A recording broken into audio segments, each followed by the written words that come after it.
Chapter 11:19. Watch his wife and wash his eyes. Hong Xiaoni was stunned. I'm here to deliver some vegetables to my husband. There's nothing to eat at home. I'm afraid he'll starve. That won't do. They have food. They don't need you. Just go. Hong Xiaoni frowned. This is my house. Why can't I go in? The Zhou family members also started to help. That's right, that's right. The patriarch only asked us to watch over them, but he didn't say that they were criminals. Her husband is sick. As his wife, can't she come in to take a look?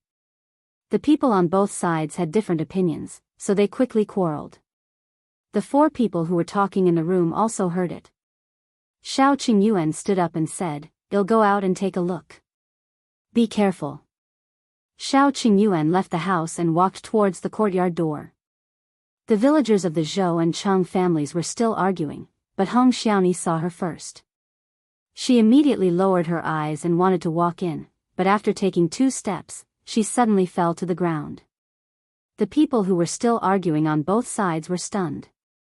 Just now, they shouldn't have touched her, right? Did you bump into something? You didn't, did you? They might have accidentally pushed her. Otherwise, how could she have fallen? The Zhou family wanted to reach out to help her, but Hong Xiaoni quickly waved her hand. No need, no need. I can do it myself. Men and women shouldn't touch each other. I'll get up myself. She said that she would get up, but her eyes were on Xiao Qingyuan. She patted her hands weakly and placed the basket in front of her. She had no intention of getting up for a long time. Xiao Qingyuan was speechless. He turned around and left. His eyes hurt. He should go and see his wife to wash his eyes. He returned to the house in a hurry. Gu Yundong looked at him in surprise. What's wrong? Is there a dog chasing you? Xiao Qingyuan shook his head. It's nothing. Hong Xiaoni is here. Upon hearing Hong Xiaoni's name, Gu Xiaoxi's expression changed. Although he was not smart, he was not a fool. Actually, when he and Chang Yaya were locked in the ancestral hall at the same time, they had spoken to each other. At that time, he was more inclined to believe Chang Yaya. Now that the matter had been sorted out from beginning to end, and with Gu Yundong and Xiao Qingyuan's reminder, Gu Xiaoxi only felt that Hong Xiaoni was very terrifying. She was no different from those vicious people they had encountered on the way to escape. Those refugees could still be said to be forced by life and had no choice but to survive, but what about Hong Xiaoni? He raised her and took care of her and followed her, but in the end, he ended up being schemed against by her. If Yundong had come a day later, he and the innocent Chang Yaya would have lost their lives. How could Gu Xiaoxi not hate him? Gu Yundong patted his shoulder. Uncle, rest first. I'll go out and take a look. She's not a good person. Be careful not to be bitten by her. Don't worry, I know what I'm doing. This time, when Gu Yundong went out, Hong Xiaoni, who had fallen to the ground, had already gotten up. She never expected that when Xiao Qingyuan saw her fall, not only did he turn around and leave, he didn't even ask her about her condition. Hong Xiaoni, what are you doing here? Gu Yundong walked up to her. Seeing that she was in a daze and her eyes were filled with disappointment, the corners of Gu Yundong's mouth could not help but twitch. Fortunately, Hong Xiaoni knew why she was here. Even if she couldn't seduce Xiao Qingyuan, she had to grab Gu Xiaoxi. She looked at Gu Yundong and smiled kindly. Yundong, I'm your aunt. We met in the ancestral hall before. It was a mess, so I didn't have time to introduce myself. If you find any errors, ads pop up, ads redirect, broken links, non-standard content, etc., please let us know each report so we can fix it as soon as possible. Chapter 11:20. You're too ugly. Gu Yundong felt like her head was about to explode. Who are you to me? Make yourself clear. Don't take it for granted. Hong Xiaoni tidied her clothes and said kindly, I know we don't have much to eat at home. I was afraid that you would be hungry, so I specially went to my eldest uncle's house to get some vegetables. She raised her arm and showed her the vegetables in the basket. Gu Yundong raised her eyebrows. They had already finished lunch. Wasn't it a little late for this woman to deliver food? Hong Xiaonie was still talking. She acted like a kind and polite elder. Is your uncle all right? He fainted previously. I was too angry at that time and didn't notice that. I was really incompetent as a wife. By the way, I went to look for the doctor just now, but I heard that you don't need it. You can treat him yourself. How is he now? Is he awake? I'll go in and take care of him. As she spoke, she was about to walk in. The Zhou and Chang families did not stop her this time, afraid that they would knock her down again.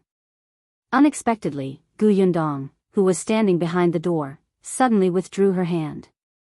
She was holding a wooden stick in her hand. She raised the wooden stick and pressed it against Hong Xiaonie's stomach. Stop. Hong Xiaonie, she looked up in shock. Yundong, why won't you let me in?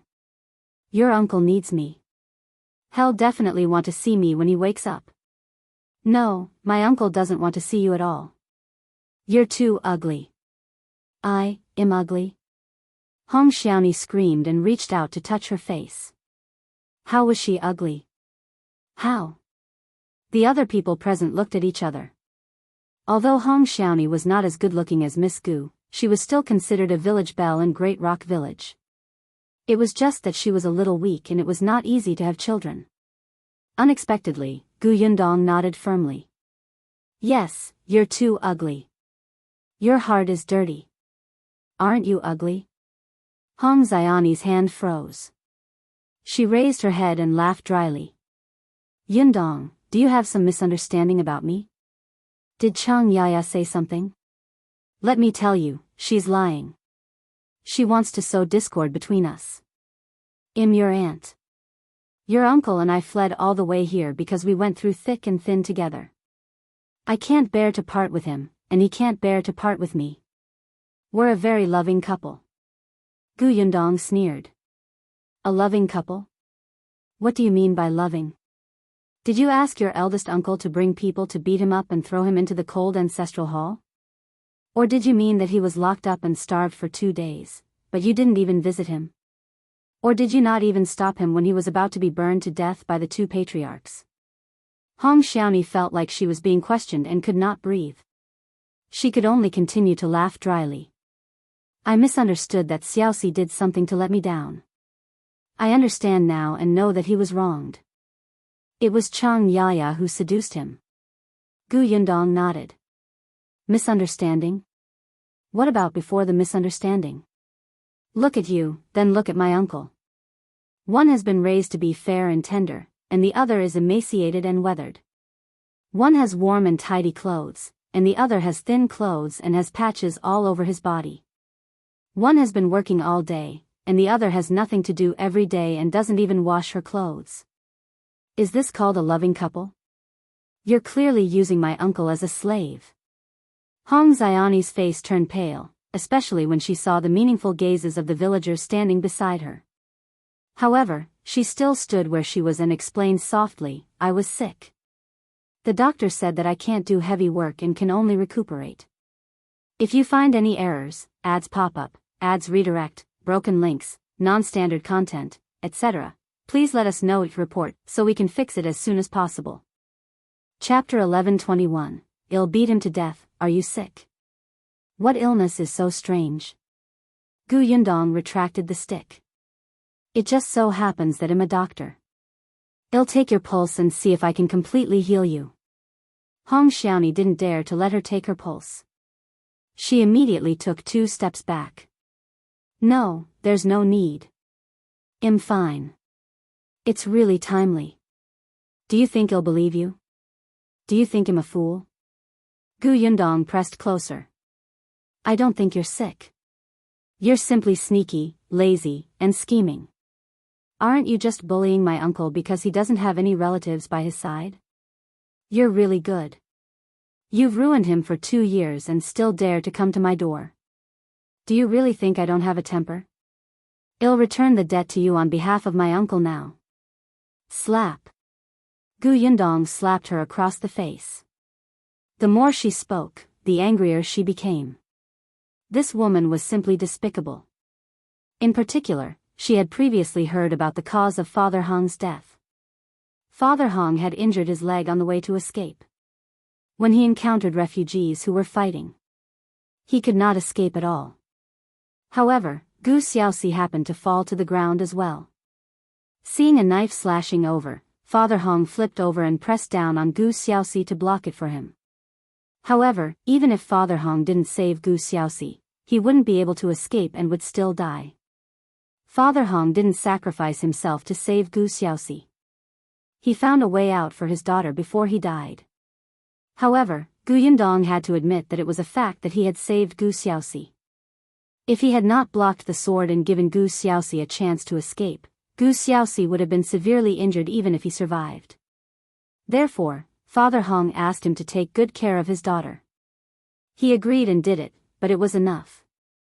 The debt that Gu Xiaoxi owed Father Hong had been repaid ever since he sent Hong Xiaonie safely to Great Rock Village and took care of her for so long, giving her a stable life.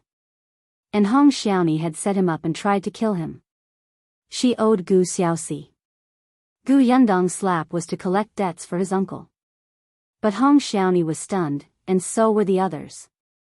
The Zhou clansmen wanted to stop him, but Gu Yundong suddenly hit a vat under the courtyard wall with the stick in her hand. With a clatter, everyone was so frightened that they did not dare to move. Gu Yundong's cold gaze swept across them one by one. Whoever dares to come up, I'll beat him to death. Everyone gulped. This little girl was too savage. Hong Xiaonie also swallowed her saliva and looked at her in horror. Her voice was stuttering. No matter what, I'm still your aunt. Aren't you, unfilial? Aren't you afraid of ruining your reputation? Pa! Unexpectedly, Gu Yundong slapped her again. Not anymore. My uncle has already divorced you. Hong Xiaonie's cheeks were red, and her eyes were filled with hatred. How dare she? How dare she hit her again and again in front of everyone? This was Great Rock Village. However, this hatred disappeared in an instant. Because she saw Xiao Qingyuan come out. Xiao Qingyuan came out when he heard the commotion outside, but when he came out, he was holding a shoe. Hong Xiaonie recognized these shoes. It was one of Gu Xiaoxi's only pair of shoes. Why did he take out Gu Xiaoxi's shoes? Was he trying to say that she was just a broken shoe? Just as she thought this, Xiao Qingyuan handed the shoe in his hand to Gu Yundong. Didn't you use the sole of your shoe to slap people in the past? Why did you use your hand today? Does it hurt? If you find any errors, ads pop up, ads redirect, broken links, non-standard content, etc., please let us know your report so we can fix it as soon as possible. Chapter 11:22. These two people are abnormal. Gu Yundong shook his hand. It really hurt. I was too angry for a moment. I didn't expect this woman to be so shameless to come knocking on our door after doing so many bad things. I didn't have time to go back and get my shoes. Xiao Qingyuan said, It's fine. I brought it over for you. Use it. Come in later and I'll apply some ointment for you. Your palm is red. Okay. Gu Yundong agreed and turned around. Hong Xiaonie looked at the two of them in horror. This was abnormal. These two were abnormal. They were simply crazy. She turned around and ran. She no longer cared about reconciling with Gu Xiaoxi or seducing Xiao Qingyuan. She only wanted to run far away. Otherwise, she would lose her life. As soon as Hong Xiaonie ran away, Gu Yundong could only say regretfully, she really can't take a beating. Then, she went into the house with Xiao Qingyuan. The people outside couldn't help but swallow their saliva in shock. Could he do that? This was the first time they had seen a junior hit an elder so confidently. On the other hand, the Chang family members said mockingly, Hey, Hong Xiaonie seems to be from your Zhou family, right? You didn't even stop them when she was beaten up like this. A trace of frustration flashed across the faces of the Zhou villagers. They were all shocked just now. How could they dare to attack? That's their own business.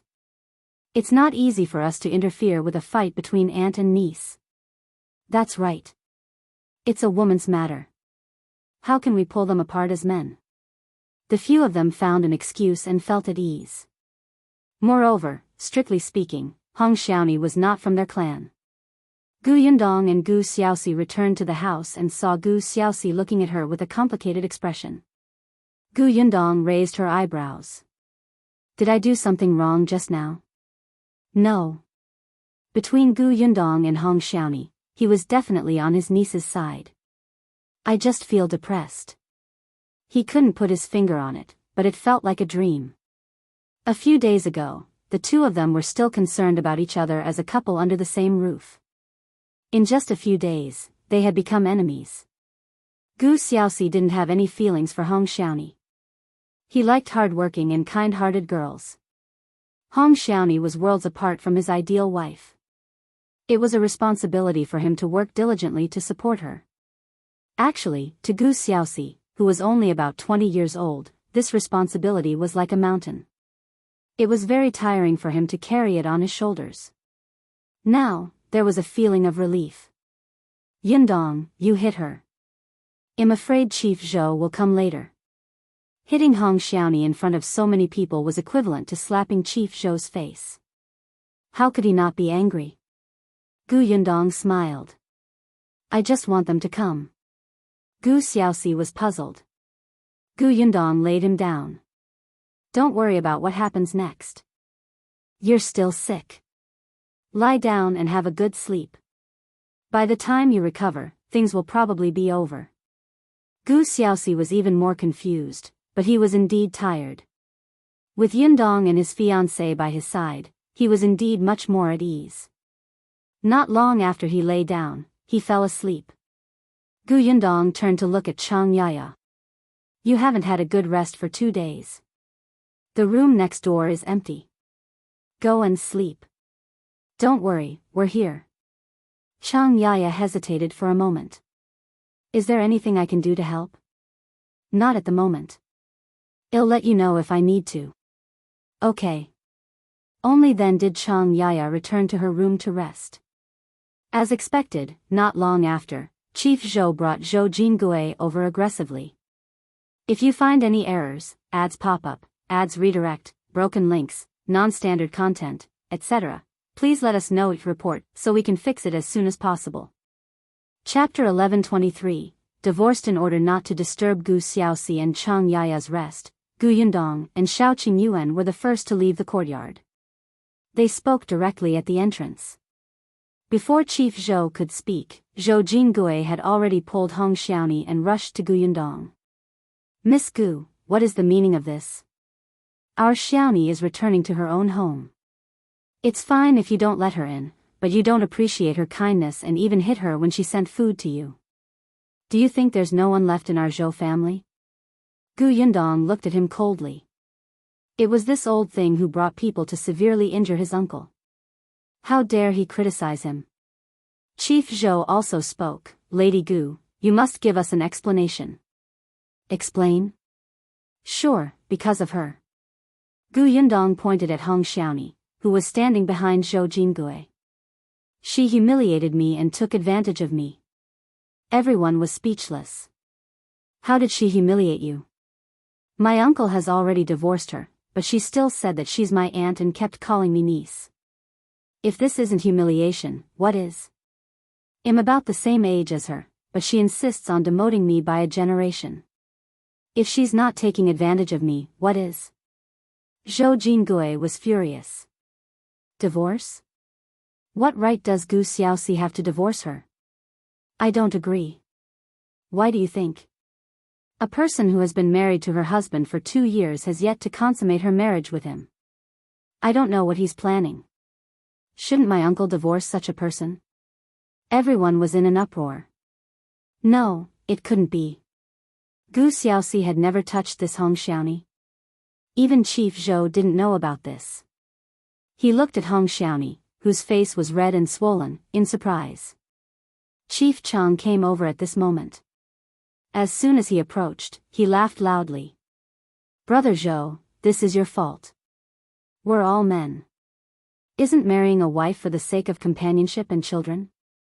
Xiaoxi works himself to death every day. After doing the work in the field, he does the house chores and serves his wife like an ancestor.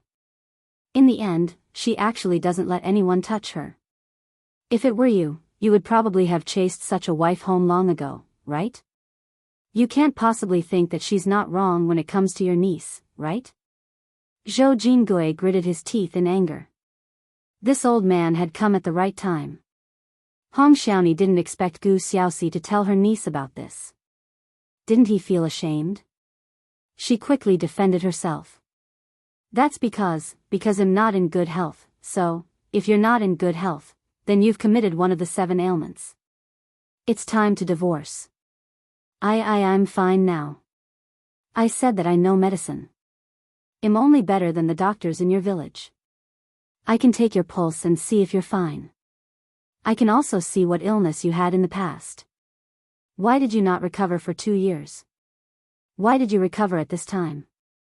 Hong Xiaoni immediately retreated. Gu Yundong sneered. Why are you hiding? Are you feeling guilty? I think you're just a woman with bad intentions and a heart of evil. Certainly you should be divorced. Everyone's ears buzzed when they heard this. This woman was so eloquent. The problem was different from the quarrels of the women in the village. Her articulation was so clear that no one could refute her. At least Chief Zhou left while Chief Chang gloated over his misfortune. Zhou Jingui could not argue with Gu Yundong, so he could only lead Hong Xiaoni away in a hurry. Chief Chang laughed. Lady Gus' words hit the nail on the head. I'm impressed. Xiao Qingyuan patted Patriarch Chang. We're tired. Well, go back and rest first. We won't entertain Patriarch Chang anymore. If you find any errors, ads pop up, ads redirect, broken links, non-standard content, etc., please let us know your report so we can fix it as soon as possible. Chapter 1124, There's a Way Out. Chief Chang was stunned. He felt a note being stuffed into his hand. He immediately smiled readily. It's indeed getting late. We won't disturb you anymore. When there's any progress, I'll get someone to inform you. Thanks a lot. Xiao Qingyuan brought Gu Yundong back to the house. After closing the door, Gu Yundong said, Phew, I'm too tired. I used to think that this rule was especially unfair to women. Now, I actually find it satisfying to use this reason to divorce a woman like Hong Xiaoni. Xiao Qingyuan stood behind her and massaged her shoulders. The 7 divorce rule is just the source. If you really want to divorce your wife, you can find any excuse. If you don't want to divorce your wife, even if the 7 divorce rule is broken, he doesn't care. Gu Yundong nodded. In any case, there was no being divorced at her place. There was only peaceful divorce, and widowhood. As she thought about it, she turned her head and gave Xiao Qingyuan a sinister look. The latter was speechless. Why did she feel a chill down her spine? He quickly changed the topic. After this commotion, the Zhou family should know that reconciliation with us is completely impossible. They will probably find other ways. I've already handed the note to Chief Chang. The rest is up to them. Patriarch Chang hurriedly returned to his house with the note. He immediately entered the house and unfolded the note. There were many words written on it with charcoal. The most important one was, get someone to follow Zhou Jingui and Hong Xiaoni from now on and find someone to guard the village entrance. Patriarch Chang rubbed his chin. Did this mean that Zhou Jingui and Hong Xiaoni were going to do something? No matter what he did, it seemed like the 2 of them were already on his side. The most important thing now was to suppress the Zhou family. Patriarch Chang quickly went out and gave a few instructions to a few smart people in the clan. These people quickly nodded and dispersed. 2 of them went to the vicinity of the Zhou family and watched the Zhou family's movements. At this moment, in the Zhou family, Zhou Jingui could not help but slap Hong Xiaoni hard again, almost knocking out her teeth. Chief Zhou frowned. All right, what's the use of hitting her now? Patriarch, what should we do now? Patriarch Zhou's expression was vicious. I'm afraid that the two people surnamed Xiao are unwilling to reconcile with us. We can only think of another way. He paused for a moment before saying, find young Master Qiu. But Xiao is an official. Although young Master Qiu has some influence in the county, is he willing to go against an official? Young Master Qiu only wanted to take in a concubine. Would he offend Xiao for Hong Xiaoni? That Xiao is an official, but we don't know how big he is. Who knows if he's just fooling people? At that time, he had seen the fish talisman, but he didn't see the words carved on it clearly. Isn't young Master Qiu in contact with our county magistrate? Please ask him who this person is. If he's not a high-ranking official. Zhou Jingui asked in a low voice, what if he's a high-ranking official? It can't be that big. He doesn't even have a proper guard by his side. His wife is also Gu Xiaoxi's niece with no background.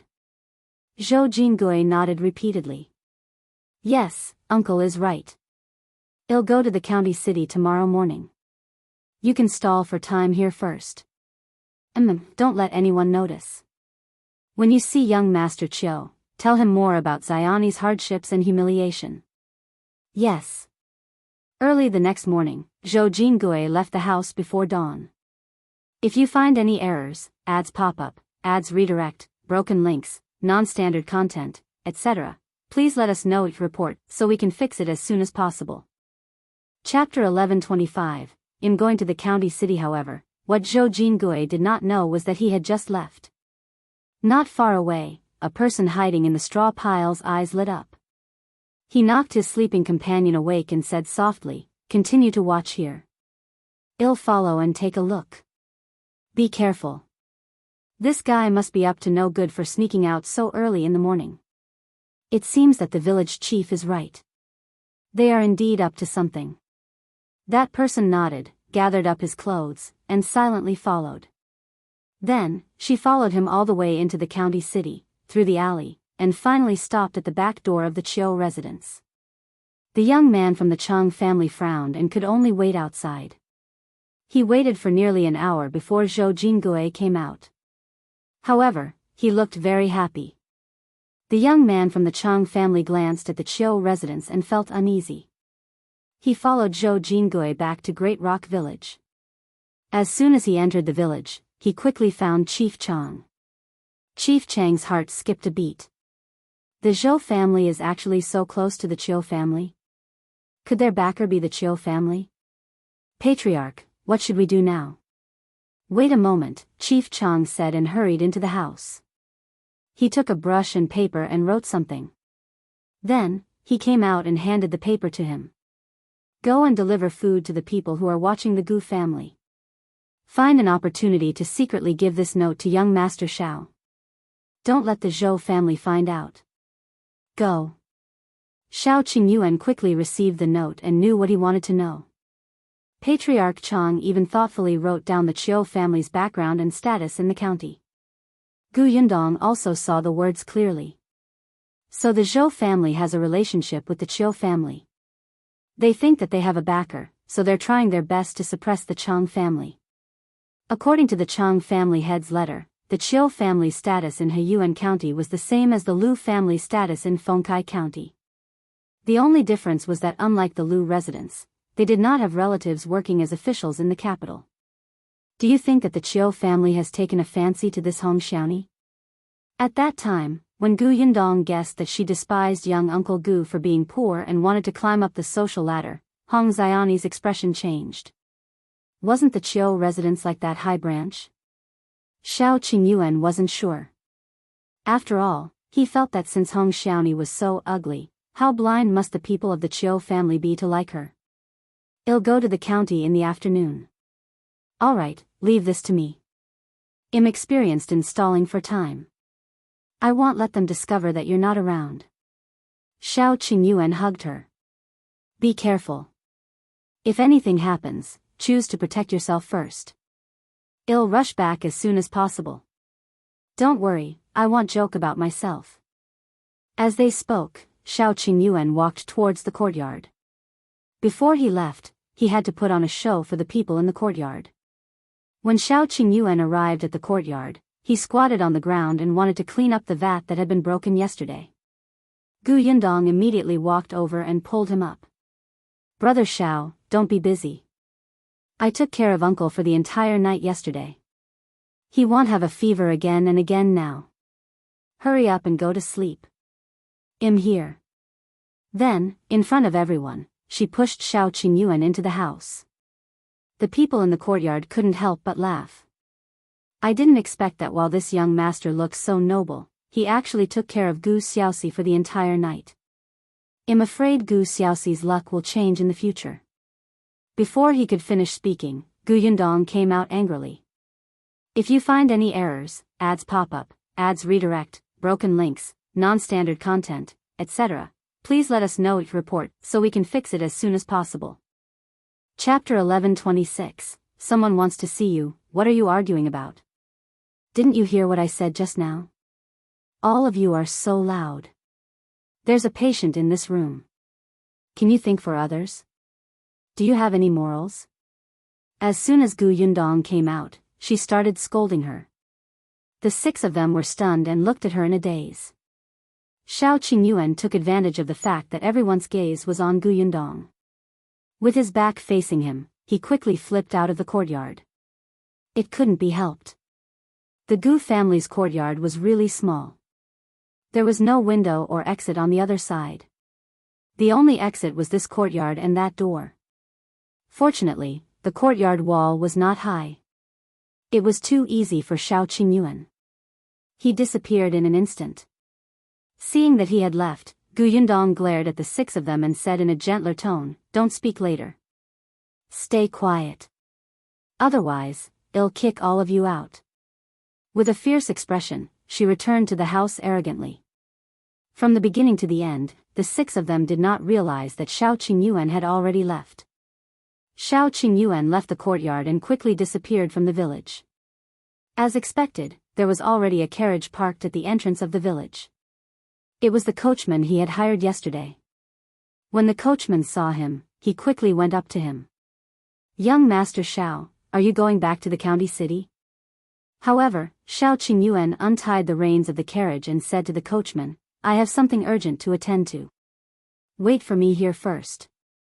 You can ride the carriage back when I come back." "All right, young Master Xiao."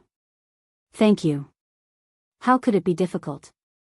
Young Master Xiao was generous. He had hired him as a coachman for a few days, but he had given him a total of 3 taels of silver. It was enough for his monthly salary. He was willing to wait no matter how long it took. Xiao Qingyuan jumped onto his horse and rode straight to the county city.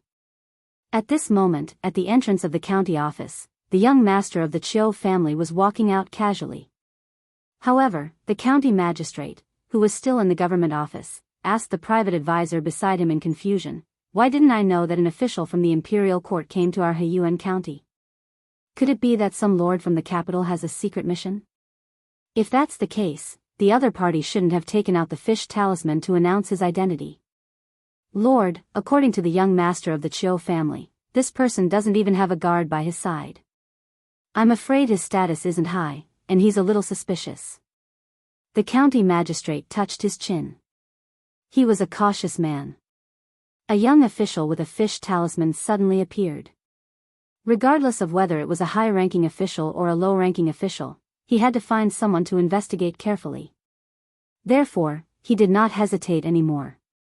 He only instructed the constable beside him, "Get someone to investigate this person's identity." "Yes." The constable quickly agreed and turned to leave. However, he was stopped by the county magistrate after a few steps. "Be more careful and hardworking these days. Go out and patrol more often. Don't let those sneaky people disturb the order of our county. It will be troublesome if you run into someone else." "I understand, my lord." The county magistrate waved his hand. "Go." The constable was about to leave, but the county magistrate was still rubbing his chin and thinking. Unexpectedly, after half a cup of tea, the constable who had left returned. The county magistrate was stunned. He almost pulled off 2 whiskers. Have you found him? No, my lord. Someone wants to see you. Who? Dr. Fong. The county magistrate frowned. Isn't he teaching the other doctors in the county to inoculate people? Why is he here? Did something happen? If you find any errors, ads pop up, ads redirect, broken links, non-standard content, etc., please let us know each report so we can fix it as soon as possible. Chapter 1127. So simple. Chapter 1127. So simple. The county magistrate thought about it and quickly stood up to leave. He had just taken a step when Dr. Fong came over. Only then did the county magistrate realize that Dr. Fong was not the only one who came. There was a young and handsome man following behind him. Dr. Fong quickly cupped his hands and bowed. Sir, this is young Master Xiao. Young Master Xiao. Who was he? The county magistrate looked at Xiao Qingyuan in confusion. After Xiao Qingyuan came to the county city, he first went to look for Dr. Fong. Dr. Fong was the doctor who had gone to the Xuanhe prefecture to learn the cowpox vaccination method from Heyuan County, so he naturally knew him. Dr. Fong was inoculating the people in the county, so it was easier for him to see the county magistrate. Xiao Qingyuan wanted to save himself a lot of trouble. Seeing that the county magistrate didn't remember, Dr. Fong quickly introduced Xiao Qingyuan. The county magistrate was stunned for a moment. Then, his eyes lit up and he grabbed his hand. So you're Mr. Xiao. I've heard so much about you. Nice to meet you. Of course, he had heard of Xiao Qingyuan's name. The commoners didn't know the emperor's decree, but as the county magistrate, he knew it very well. This was a talent that even the emperor praised endlessly. He had done something that benefited the country and the people and saved countless lives. In the future, this person's future was definitely limitless. Xiao Qingyuan's name was already well known in Heyuan County. His deeds had become the hottest story in the tea house and were very popular. The county magistrate did not expect him to appear here. The county magistrate pulled Xiao Qingyuan to sit down and asked someone to serve tea. Only then did he wonder why he was here. Young Master Xiao, are you here for the cowpox vaccination method? Xiao Qingyuan shook his head. This trip is for private matters. I just encountered some problems and want to ask you for a favor. Hearing that it was a private matter, the county magistrate hurriedly asked everyone in the central room to leave, leaving him alone to talk to Xiao Qingyuan. Please speak, young Master Xiao. He was naturally willing to help Xiao Qingyuan. As long as it did not harm the country or his interests, the county magistrate was willing to be friends with him. Xiao Qingyuan didn't hide it from him and told him what had happened in Great Rock Village. The county magistrate frowned and slapped the table. Outrageous. The court has issued a decree that clans cannot carry out the death penalty in private. How dare they burn it and sink it in the pond? That's ridiculous. After scolding, he sat back in his chair dejectedly and reached out to rub his forehead. I didn't supervise them well enough and almost let them harm your uncle. It's just that these people rely on the law to not punish the masses and still follow their clan rules. It's difficult to eradicate their bad habits. Xiao Qingyuan also understood this. This kind of thing didn't only happen in Great Rock Village. There were many other villages like this across the country. Although the imperial court had issued a decree, if they really wanted to enforce this decree, it would probably cause a huge backlash. Therefore, combining two small villages and inserting a portion of refugees was actually a solution. At the very least, Great Rock Village could still find an opportunity to take advantage of the conflict between the two clans. Xiao Qingyuan didn't come here to ask the county magistrate to send troops to suppress them and ask the villagers to let them go. He just wanted to figure out the Qiu family. Qiu family? Do you want me to help you find out why the Qiu family is helping the Zhou family? Yes. So simple. Wasn't it a waste of talent? He felt that he had no use for it. This favor wasn't of much use. Chapter 1128, Reporting to Great Rock Village. Chapter 1128, Reporting to Great Rock Village. The county magistrate touched his chin again. Seeing that, Xiao Qingyuan's lips twitched slightly. After some thought, he continued, if possible, please inform the Chiu residents. I hope they won't interfere in this matter. Okay, no problem. The county magistrate agreed without hesitation. Xiao Qingyuan was speechless. He was suddenly extremely glad that he did not hand over the letter given to him by the prefecture magistrate. This county magistrate of Huyuan County seemed to be eager for others to owe him a favor. The county magistrate was also very fast. As soon as he agreed, he stood up and asked the constable to call young Master Chiu back. Young Master Chiu, who was not far from the county office, had just instructed his subordinates to report to Great Rock Village. Tell Zhou Jingui that the county city hasn't received any news of any lord coming here recently. Even the county magistrate doesn't know. It's not very likely for the man to be on a secret mission, so his sudden action of taking out the fish talisman is very strange. As for you, let them wait patiently for a day. I'll give him the news soon. If there's nothing else, I'll still bring Xiaoni into the family. I don't care if she's married before. Alright, go. The subordinate left immediately after hearing that.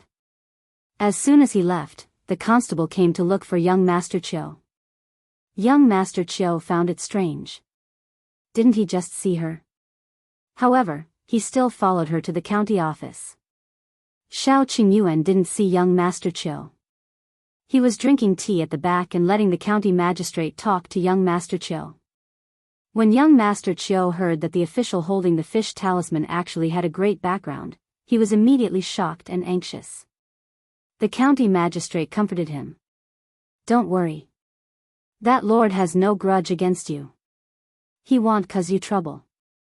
He just heard that you have some dealings with the Zhou family, so he's trying to find out what your relationship is so that he won't hurt the innocent. Young Master Chiu heaved a sigh of relief. That's good. He quickly pointed to the sky and swore, I have nothing to do with the Zhou family at all. It's just that there's a lady in the Zhou family who's quite beautiful. I wanted to take her as my concubine, so we interacted. They had only interacted twice, but that lord had already found out about him. Young Master Chiu could not help but admire that lord's methods. The county magistrate asked about the girl in detail, but the girl that Master Chiu mentioned was completely different from what Xiao Qingyuan told her. Of course, he trusted Xiao Qingyuan, so he told young Master Chiu firmly, I'm afraid you've been deceived. The county magistrate patted his shoulder sympathetically and told him the whole story. Young Master Chiu was instantly furious. What a good Zhou family. They actually dare to lie to me. That woman despises the poor and loves the rich, but she just had to say that her husband was worthless. Fortunately, you told me the truth. Otherwise, if I took such a vicious woman back, I'm afraid my family would be in chaos. I wouldn't even know when she would harm me. He stood up and walked around twice before exhaling. I definitely won't have anything to do with the Zhou family anymore. Don't worry, sir. I'll get someone to settle the score with the Zhou family now. It's good that you know your limits.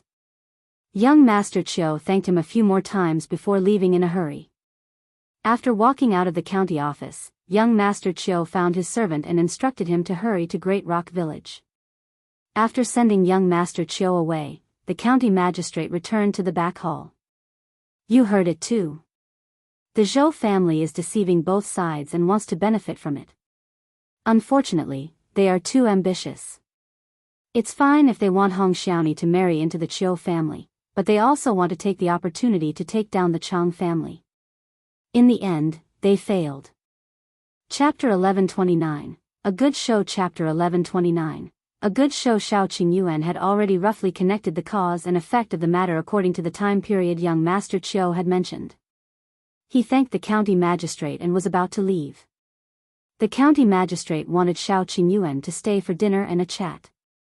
As the county magistrate of a remote county, he really wanted to know what had happened in the capital. However, Xiao Qingyuan had promised Gu Yundong that he would go back earlier. He could only politely reject the county magistrate's invitation and refuse his help in sending bailiffs to Great Rock Village. He promised to come back for a drink with him after he was done. Only then did the county magistrate let him go back in satisfaction. He told Xiao Qingyuan to do whatever he wanted and come to him if he needed help. Only then did Xiao Qingyuan leave in a cold sweat. On the way back, he rode his horse at full speed.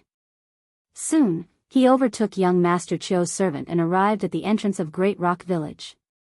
After getting off the horse, he asked the coachman to put on the carriage again. The coachman said, "A carriage entered the village not long ago." Xiao Qingyuan paused and understood.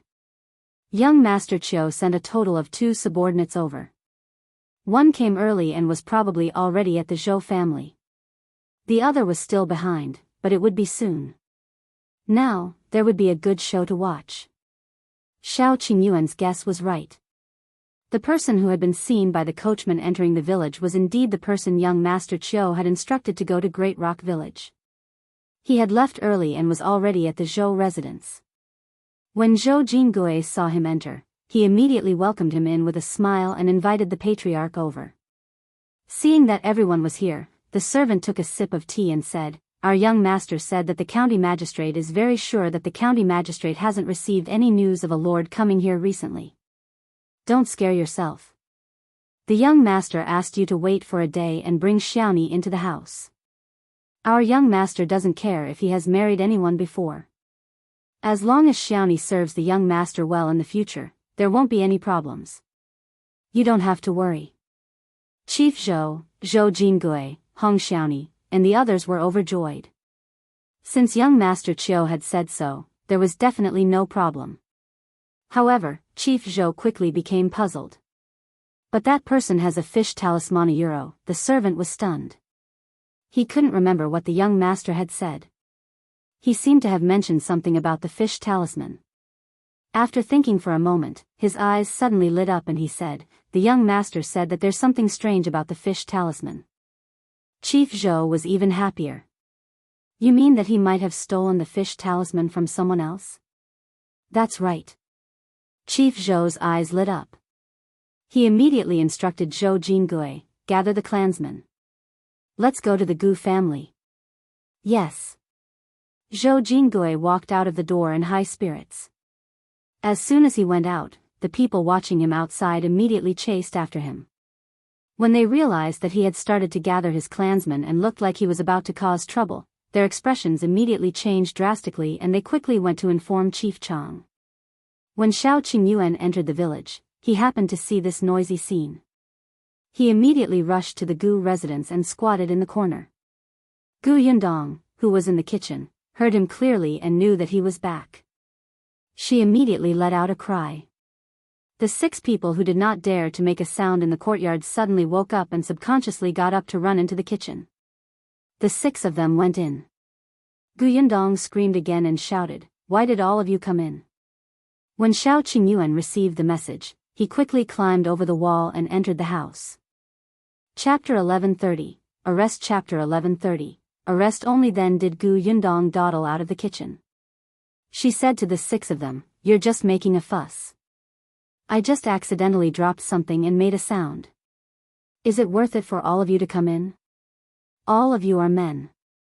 Why are you so rash?" The 6 of them were speechless. Who was making such a fuss? They wanted to defend themselves, but Gu Yundong had already bypassed them and strode towards Xiao Qingyuan, who had been standing in the courtyard for some time. "Brother Xiao, you're awake. Did I wake you up just now? I'm sorry. I'll be more careful next time." "It's okay. I've had enough sleep." As they spoke, they returned to the house. The 6 of them were speechless. "So what happened just now?" Xiao Qingyuan briefly explained the process of meeting the county magistrate in the county city. Then, he said, "When I came back just now, I saw Chief Zhou gathering people. It seems that he's going to settle the score. Is Uncle feeling better? Let him be mentally prepared." "Much better. I'll go in and take a look." Gu Xiaoxi was indeed much more energetic than yesterday. When she saw her enter, she hurriedly asked, "Is Xiao Qingyuan back?" "Yes, it might be a little messy later." "Uncle, get up and put on your clothes first." "Okay." Gu Yundong spoke to Chang Yaya, who was peeling beans in the same room. Xianxia was a little nervous. Gu Yundong smiled at her comfortingly. It's all right. Yeah. As soon as she finished speaking, there was a knock on the door outside the courtyard. The people in the courtyard immediately ran to open the door. Not long after, a large group of people from the Zhou family rushed in. Chief Zhou was the first to bear the brunt. When he saw Xiao Qingyuan, Gu Yundong, and Chang Yaya walk out of the house, he sneered and said, "The matter has been investigated clearly." Chang Yaya seduced Gu Xiaoxi. The evidence is conclusive. The punishment from before will not change. Then, he said to the young men behind him, "The few of you, go in and bring Gu Xiaoxi and Chang Yaya out." Wait. Chief Chang and the members of the Chang clan rushed over with ashen faces. What does Chief Zhou want to do? What do you mean by the matter has been investigated clearly? Why don't we know? You want to execute a person of the Chang clan, but you didn't even tell us.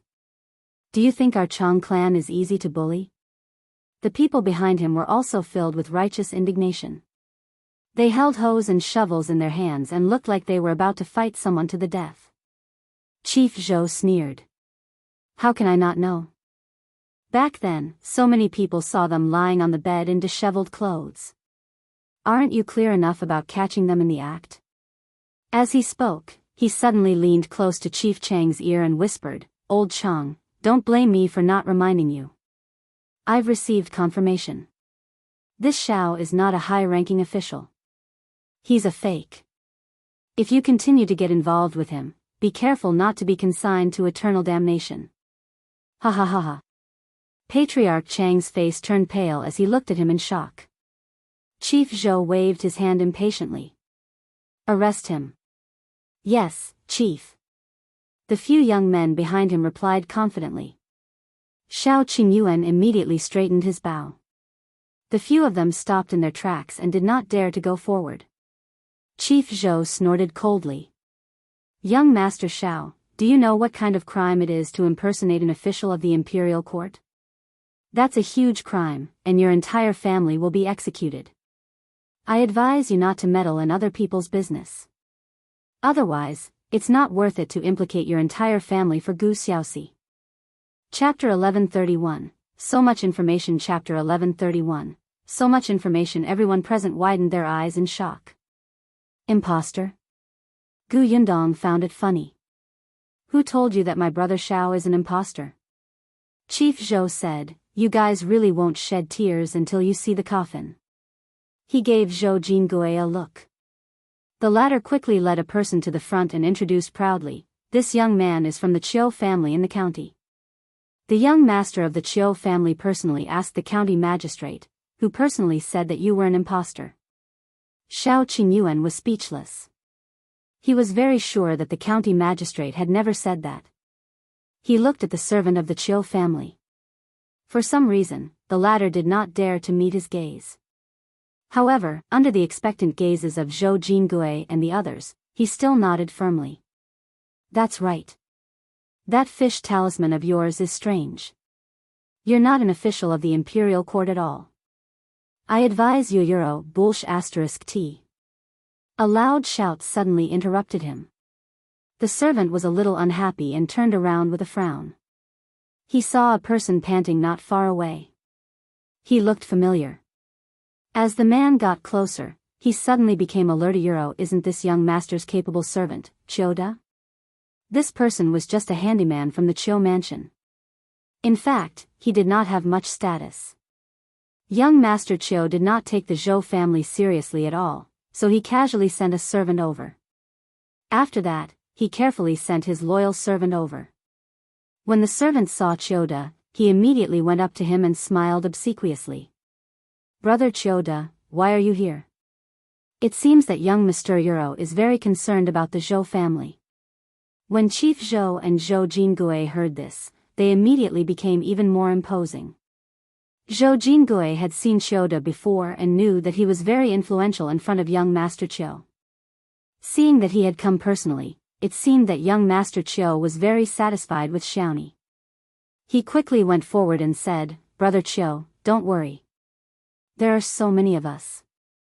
We will definitely be able to catch this thief who dares to pretend to be an official of the imperial court. Chioda almost spat out a mouthful of blood. He was so angry that he kicked him. Shut up. Who's the thief? I think you're the bold one. You even dare to touch Lord Xiao. You don't want to live anymore. The scene fell silent. Everyone was stunned. The servant from before widened his eyes and immediately realized that he had done something wrong.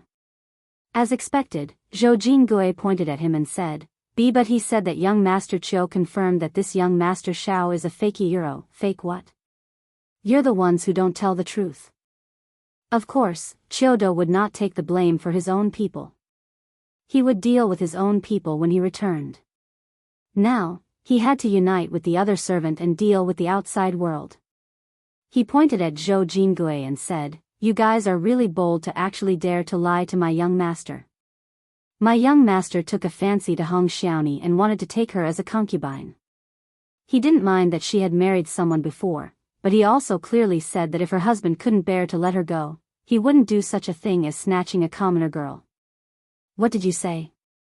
You said that Hong Xiaoni's husband only wanted 50 taels of silver to let her go. Our young master gave her silver, but what happened in the end? Wow Euro, that was a lot of information. Everyone looked at Zhou Jingui and Hong Xiaoni in disbelief. Zhou Jingui wanted to stop Chioda from saying anything else. Hong Xiaoni regretted coming out to watch the commotion. At this moment, she wished she could bury her head in the ground. But Chief Chang was very excited. Look at what he had heard. He immediately asked a crucial question.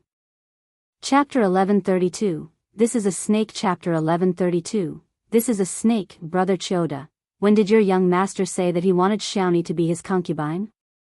Chioda said, half a month ago. Half a month ago? At that time, there was no indication that Gu Xiaoxi and Chang Yaya were in contact. Everyone was no fool.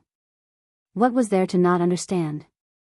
It was obvious that Hong Xiaoni wanted to be someone's concubine and couldn't wait to get rid of Gu Xiaoxi. In order to clear her name, she even set him and Chang Yaya up. Tragic, how tragic. Gu Xiaoxi had walked out at some point in time and probably heard what Chioda had said. He said in a low but powerful voice, I've never said that I'll let Hong Xiaoni go, and I've never seen 50 taels of silver. I also don't know that young Master Chiu has taken a fancy to her and wants to take a concubine. Chioda immediately pointed at Zhou Jingui. Where did the silver go? Euro. Zhou Jingui was speechless. He was so flustered that he could only look at Chief Zhou. However, ever since Chioda appeared and revealed Xiao Qingyuan's identity, Chief Zhou had already broken out in cold sweat. How could he care about him? The Zhou family's side was terrifyingly quiet, but the Chang family's side started whispering. The buzzing grew louder and louder. Patriarch Chang laughed. It's obvious now. Hong Xiaoni is the one who's full of lies. What Chang Yaya said is true. I knew it. Our Chang family's girl is usually honest and dutiful. How could she do such a thing? She was tricked by Hong Xiaoni. I'm not, Hong Xiaoni immediately denied. Chief Chang suddenly laughed. You didn't? I also have a witness here.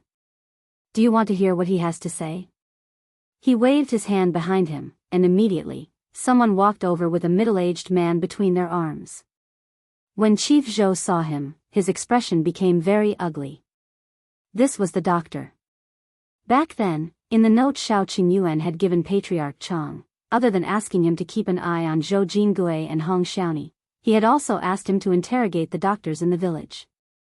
Now, the man confessed. The doctor stood in front of everyone.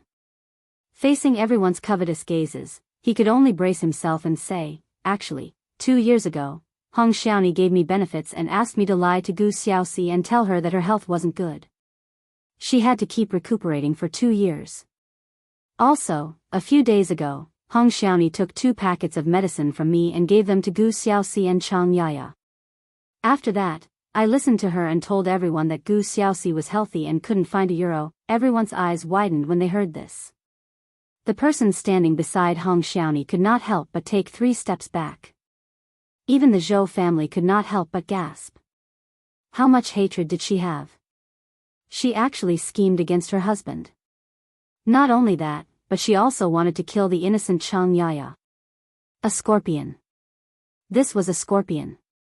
Seeing that the matter was almost settled, Gu Yundong simply said to Chief Chang, "The 2 of you can discuss the rest yourselves. My uncle is not feeling well. I'll take him in to rest first. Take care." In any case, they didn't need the person involved to be present when they discussed how to deal with Gu Xiaoxi and her wife last time. Now, they didn't want to get involved. After all, now that it was the Chang family's turn to get benefits, they would probably have to argue with the Zhou family for a long time. Gu Yundong and the others returned to the house. Once the courtyard door was closed, it was instantly quiet. This time, no one looked at them anymore. The results of the punishment were out very quickly. Chapter 1133, Result. Chapter 1133, Result. The next morning, Patriarch Chang came to look for them happily.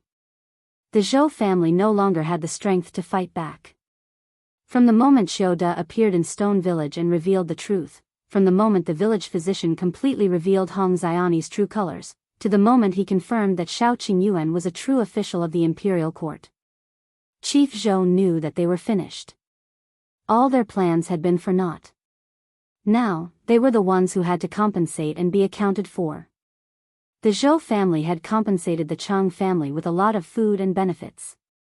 These were matters between the 2 clans, so there was naturally no need to tell Gu Yundong.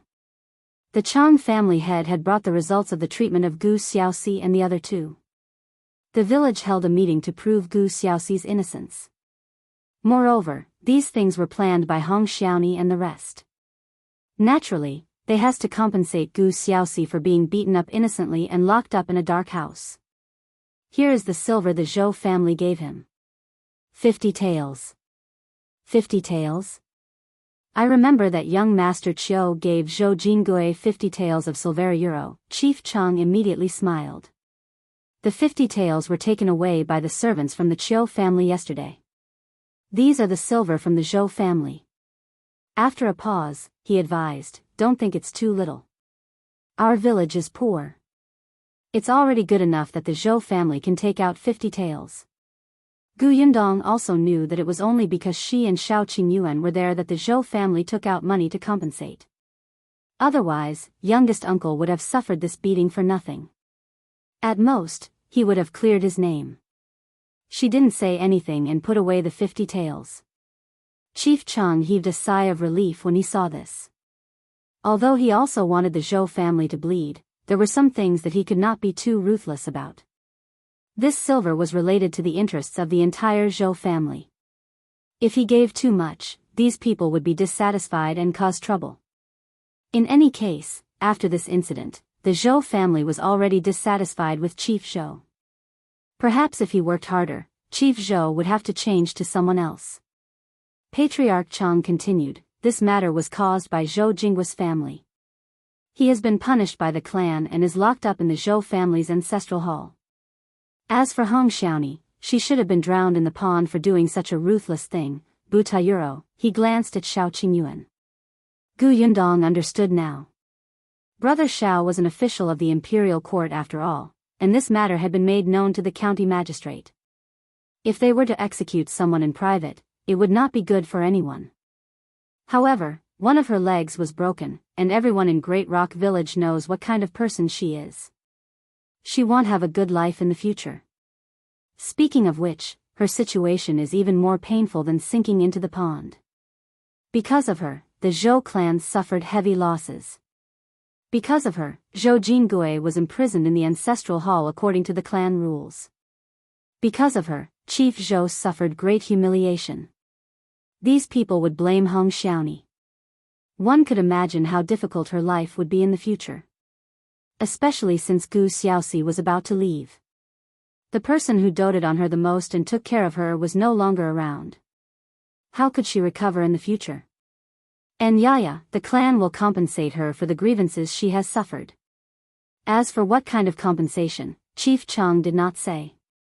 In the end, Chief Chang said, I know that Gu Xiaoxi will probably not continue to stay in Great Rock Village in the future. I've also spoken to the village chief. When you're free, go to the county city to apply for a household registration removal. Then, he left the Gu residence. Gu Yundong looked at his cheerful back and exchanged glances with Xiao Qingyuan. Fortunately, the village chief of Yongfu village is not like him. Chapter 1134, I'll marry her. Chapter 1134, I'll marry her. She had seen a lot of the world outside and knew more people. Only then did he realize what kind of peerless treasure Chen Liang was. Xiao Qingyuan nodded. Fortunately, we can leave soon. We don't have to deal with him anymore. As soon as he finished speaking, a light cough suddenly came from behind. Gu Yundong and Chang Yaya turned around and saw Gu Xiaoxi and Chang Yaya standing behind them. They must have heard what the Chang family head said just now. Gu Yundong handed the 50 taels of silver to Gu Xiaoxi. This is the Zhou family's compensation for you. Take it. This was the first time Gu Xiaoxi had seen such a large amount of money in her life. She didn't know if she should be happy or sad. Gu Yundong turned her head and looked at Chang Yaya beside him. Euro, your patriarch said that he would compensate you. Chang Yaya smiled bitterly and nodded. However, everyone knew very well that the so-called compensation was probably just some rice, noodles, and diesel. They did not need Chang Yaya's opinion. Gu Yundong did not know how to persuade her. She was actually the one who suffered the most in this matter. Originally, she was living her life peacefully, but because she became Hong Xiani's target alone, she almost died. Chang Yaya turned around and entered the house. Actually, now that the truth had been revealed, she could return to her home. However, she suddenly did not have the courage to lift her legs and walk out of the courtyard door. She knew what she would face if she left the Gu family. After she left, Gu Xiaoxi pursed his lips and lowered his head in deep thought. After a long time, his gaze gradually became firm. He said in a low, slow, and affirmative voice, Yundong, I want to take Chang Yaya with me. Gu Yundong was stunned.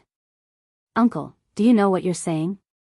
If he wanted to take Chang Yaya away, he wouldn't just take her away. Although Chang Yaya didn't have any relatives, she had her own clansmen. The Chang clan wouldn't allow a girl like her to go with Gu Xiaoxi for no reason. That would be no different from eloping. When the time came, would the Chang clan's girls be able to get married? Chang Yaya was different from Shinsidian back then, so Gu Yundong did not say this. Gu Xiaoxi smiled and scratched her head. I know. I'll marry her. In the end, she was implicated by me. She was a good girl, but now her reputation has been ruined. Although everyone knows that she was harmed, it's also a fact that she was on the same bed with me. No one believes that she's innocent. Yundong, you know that even if she didn't sink into the pond this time, she will be forced to death if she continues to live in this village. Gu Yundong frowned, feeling extremely conflicted. Of course, she knew that. She couldn't bear to see a girl like her die just like that. Wasn't she trying to think of a way to help her? It was just a little difficult. Her uncle's first marriage was because of responsibility, but in the end, it ended up like this. She didn't want Uncle Gu to break free from such shackles with great difficulty, only to get married for the second time because of responsibility. There was still a long way to go in the future. Could the two of them, who were forced to be together because they had no choice, continue living well? Gu Xiaoxi, on the other hand, couldn't quite understand her dilemma. In his heart, wasn't it normal to get married when he found a suitable girl? Everyone had been through this. At least for now, Chang Yaya was quite suitable. Why was Yundong in such a difficult position? Chapter 1135, Even Plan for the Future. Chapter 1135, Even Plan for the Future. Gu Yundong and Gu Xiaoxi's channel was not in a straight line at all. In the end, Gu Yundong said, I think we should ask Chang Yaya about this. We should indeed. I'll go ask her now. Gu Yundong exhaled and frowned. She thought that there must be other ways to help Chang Yaya. She had to think again. Xiao Qingyuan laughed. You don't have to think too much. This is between the two of them. Your uncle is not as young as Yinshu and the others. He has experienced so much and knows what he wants. Gu Yundong was stunned. She rubbed her head. I've reached a dead end. Forget it, let's wait for them to discuss it first. Today is a good day. Let's make some delicious food to celebrate. Okay. The two of them went straight to the kitchen and happily made 5 or 6 dishes. When he returned to the central room, he realized that Gu Xiaoxi and Chang Yaya had walked out of the room. In just a short while, Gu Yundong felt that the atmosphere between the two of them seemed to be different. Huh? Gu Xiaoxi met Gu Yundong's gaze in embarrassment and said, Yaya has already agreed. I have 50 taels of silver now. It's enough for me to get married. The last time she brought Hong Xiaoni all the way to Great Rock Village, she was really penniless. The house in front of her was built after borrowing some money from Zhou Jingui. Gu Yundong, €1, alright, as long as you're happy. She could tell that Gu Xiaoxi might have feelings for Chang Yaya. I also saved 3 taels of silver, Chang Yaya said softly. Gu Xiaoxi was even happier. Then we have 53 taels of silver. It doesn't cost much to live in the countryside. We can use this money for a long time if we conserve it. When we leave, we can even sell the houses here. Although we might not be able to sell them for much, it'll work hard. Our life won't be bad. Chang Yaya lowered her head and said, I will work hard too. Then, she frowned slightly. It's just that my house can't be sold. When I get married, the clan will take that house back. It's alright, it's alright. We have enough money. Gu Xiaoxi was really happy. In the past, he was the only one working at home, and Hong Xiaoni wouldn't do anything. Now that he heard Chang Yaya say that she wanted to work hard with him and make their lives better, he felt warm in his heart. Gu Yundong, €1, Shao Qingyuan, €1, that was good.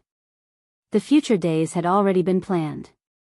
However, Gu Yundong looked at Gu Xiaoxi, who was filled with anticipation for the future, and finally could not help but laugh. She called out to the two of them, all right, you can talk about these things behind closed doors. Let's eat first. Gu Xiaoxi and Chang Yaya blushed. Gu Xiaoxi was a little vexed. He shouldn't have told Yundong this. She was a junior and had yet to get married. However, he only had Yundong as his only relative in front of him. In addition, she had been too independent these few days and was not much different from him. He could not help but talk to her about everything. The 4 of them sat down to eat. This time, they quietened down, especially Gu Xiaoxi and Chang Yaya. They lowered their heads and continued eating. Gu Yundong found it funny. When they were done eating, Gu Yundong handed a brush and paper to Gu Xiaoxi. But there's one more thing that needs to be resolved first. Chapter 1136, Writing a Divorce Letter. Chapter 1136, Writing a Divorce Letter. Gu Xiaoxi was stunned. He looked up at her in confusion. What is it? Gu Yundong rolled her eyes. You're going to get another wife. Shouldn't you settle the first one first? The first one? Wasn't Hong Xiaoni taken care of? Why Euro? Gu Xiaoxi suddenly reacted. You mean, a divorce letter? What else could it be? Gu Xiaoxi smiled sheepishly and quickly took the brush and paper. This time, it wasn't a charcoal pen. It was a brush that Gu Yundong had borrowed from Patriarch Chang. After all, it was a divorce letter. It had to be more formal. Gu Xiaoxi was literate. After all, he had grown up following Gu Dajiang.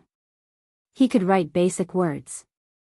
It was just that in the past, he did not have the conditions to practice calligraphy in the Gu family, so the handwriting was a little ugly.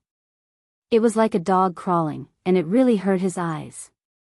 However, when Chang Yaya saw it, her face was filled with surprise. I didn't expect you to know so many words.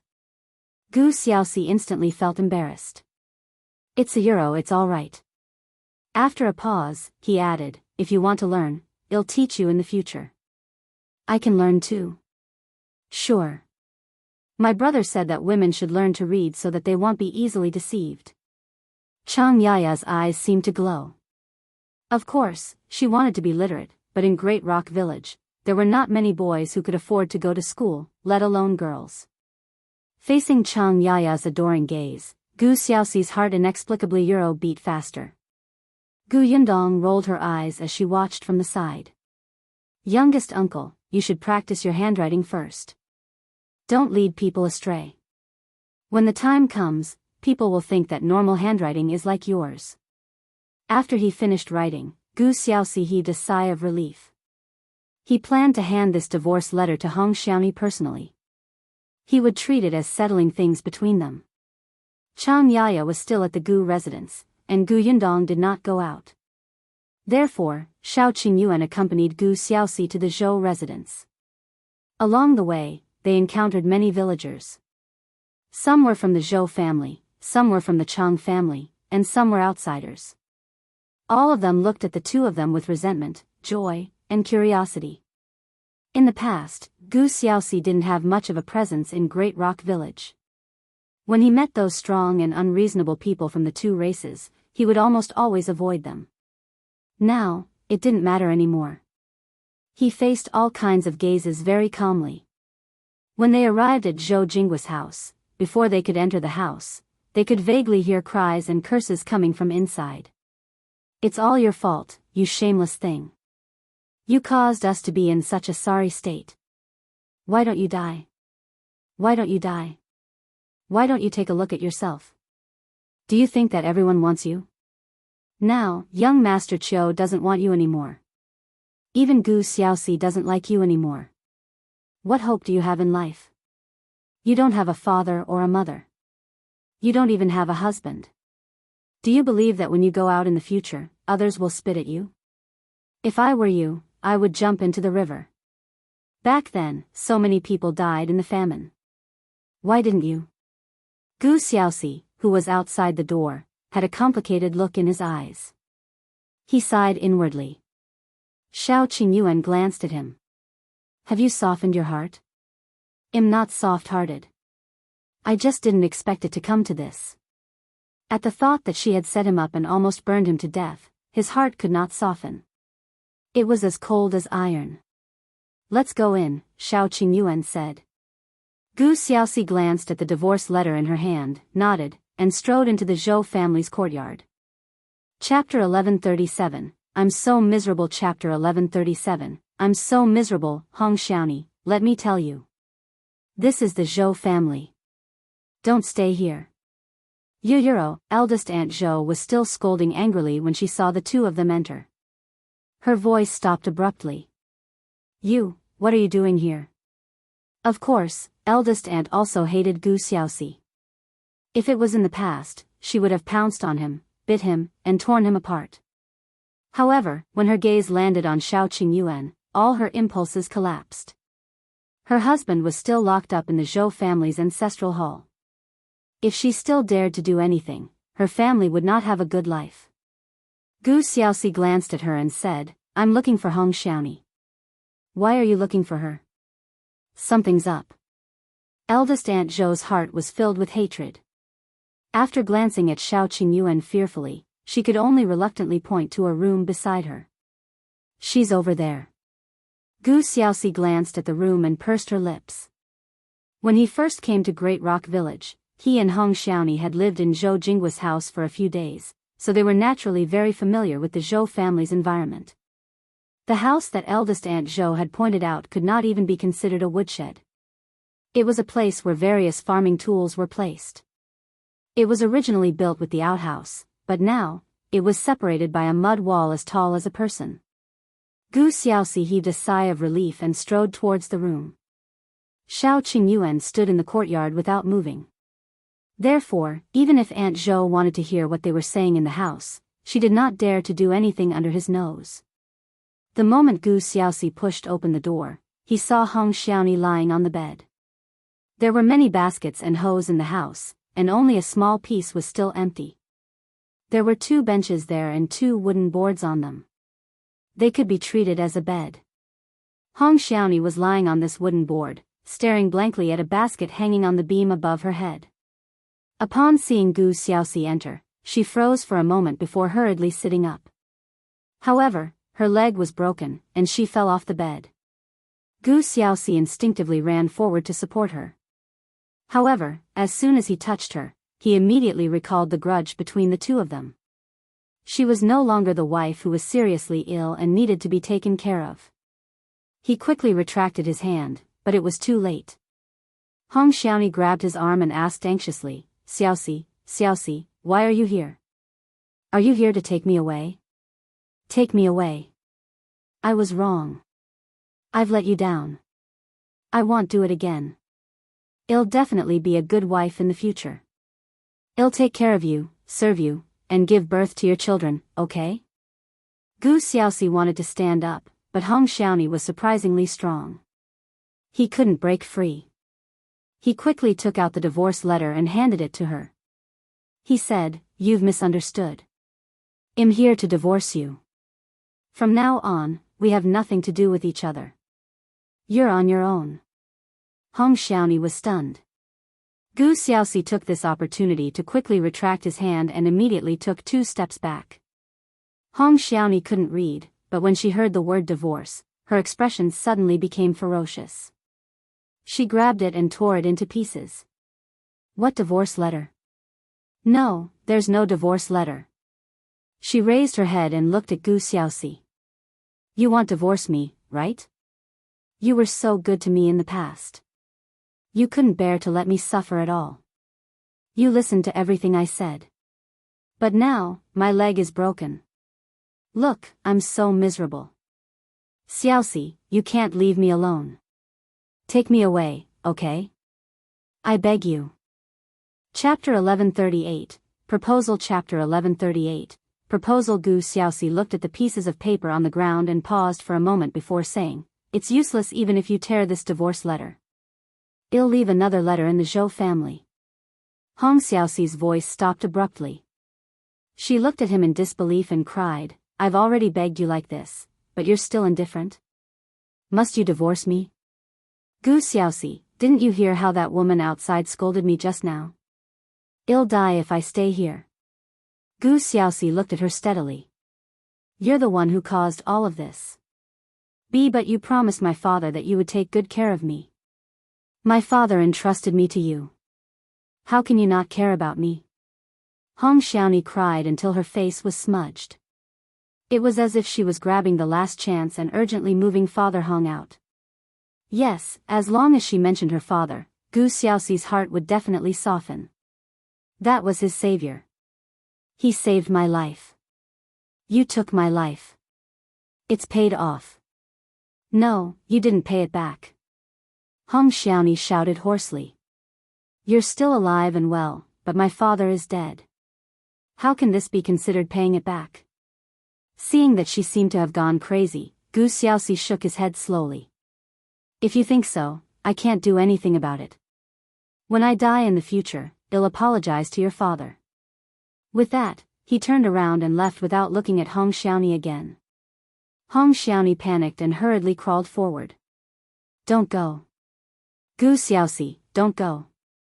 Don't leave me behind. I was wrong. I'll change. Don't go. Gu Xiaoxi did not turn back. From now on, he would have nothing to do with Hong Xiaoni. Hong Xiaoni's voice was so shrill that everyone outside the courtyard heard it. Xiao Qingyuan saw how straightforward he was, but he still exhaled slightly. Let's go. The two of them strode out of the Zhou family's courtyard. They could vaguely hear eldest Aunt Zhou scolding again. What are you howling for? Are you mourning? Your uncle isn't dead yet. It was no longer their business to say anything else. Xiao Qingyuan and Gu Xiaoxi returned to the Gu residence and began to discuss the matter of Chang Yaya. Gu Xiaoxi definitely had to go to the Chang family to propose first. Currently, Chang Yaya did not have any relatives by her side. It was just that her current situation was a little special, so she still had to ask the Chang family head to propose marriage. Therefore, that afternoon, the four of them went to the county city to buy proposal presents. Their departure gave Chief Chang a huge fright.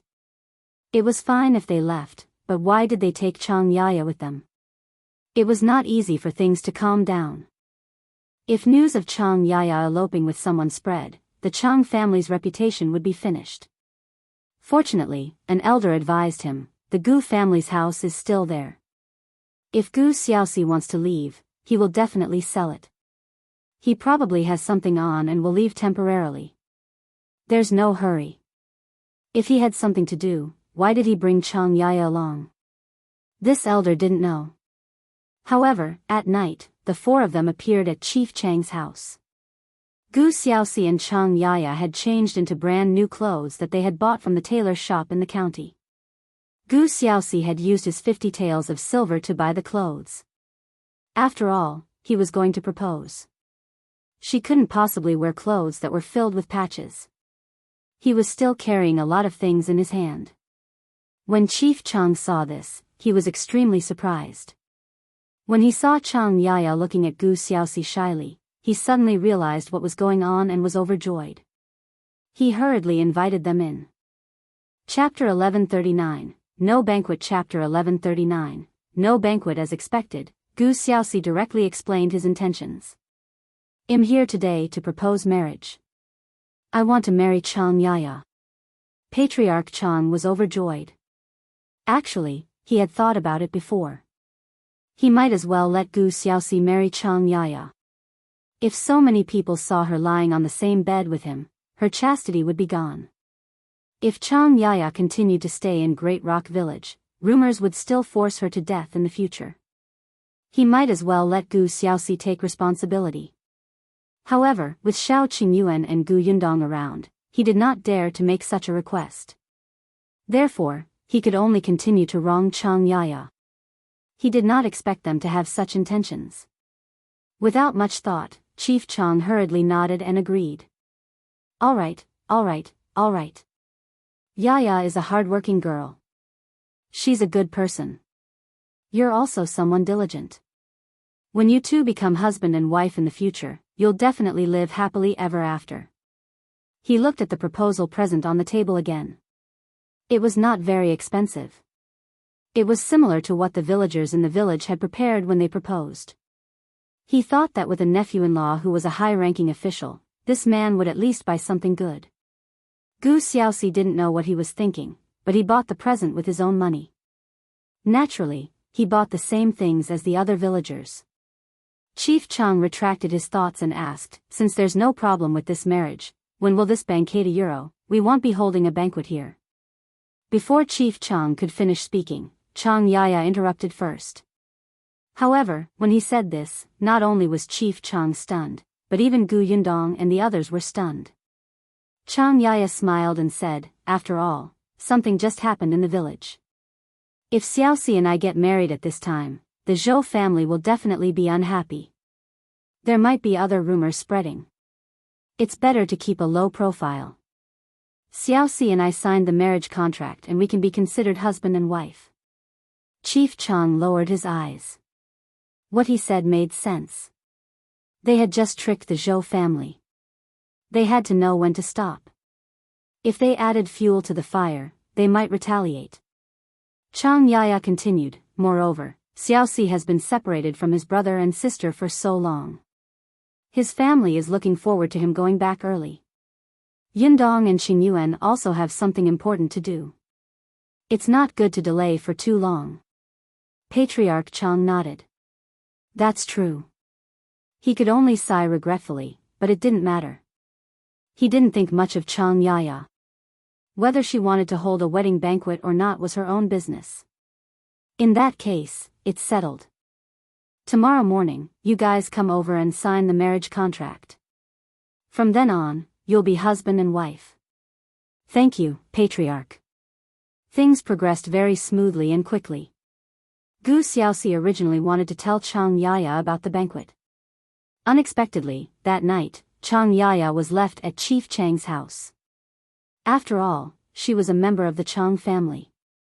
On the last night before her marriage, she could not follow them to the Gu family's house. In addition, Patriarch Chang had the intention to do Xiao Qingyuan a favor, so he asked his wife to prepare something for her. It was not much, just enough for celebration. That night, Chang Yaya slept with Chief Chang's wife. His wife specially told her many things that newlyweds should pay attention to. Xianxia did not have any elders by her side, so she could only do the job. His wife, on the other hand, treated Xianxia quite well. She explained in detail some of the ways of interaction between husband and wife, as well as the conflict between mother-in-law and sisters-in-law. Xianxia almost did not sleep the entire night. Chapter 1140, Preparing to go home. Chapter 1140, Preparing to go home. The next morning, Chief Chang gathered a few elders and told them about this matter. No one objected. In fact, they all agreed very much. Hence, when Gu Xiaoxi and the others arrived, Chief Chang took the marriage contract and got the two of them to sign it to officially become husband and wife. The moment Gu Xiaoxi and Xianxia pressed their handprints, they inexplicably felt that they were related to each other. It was very subtle and very joyous.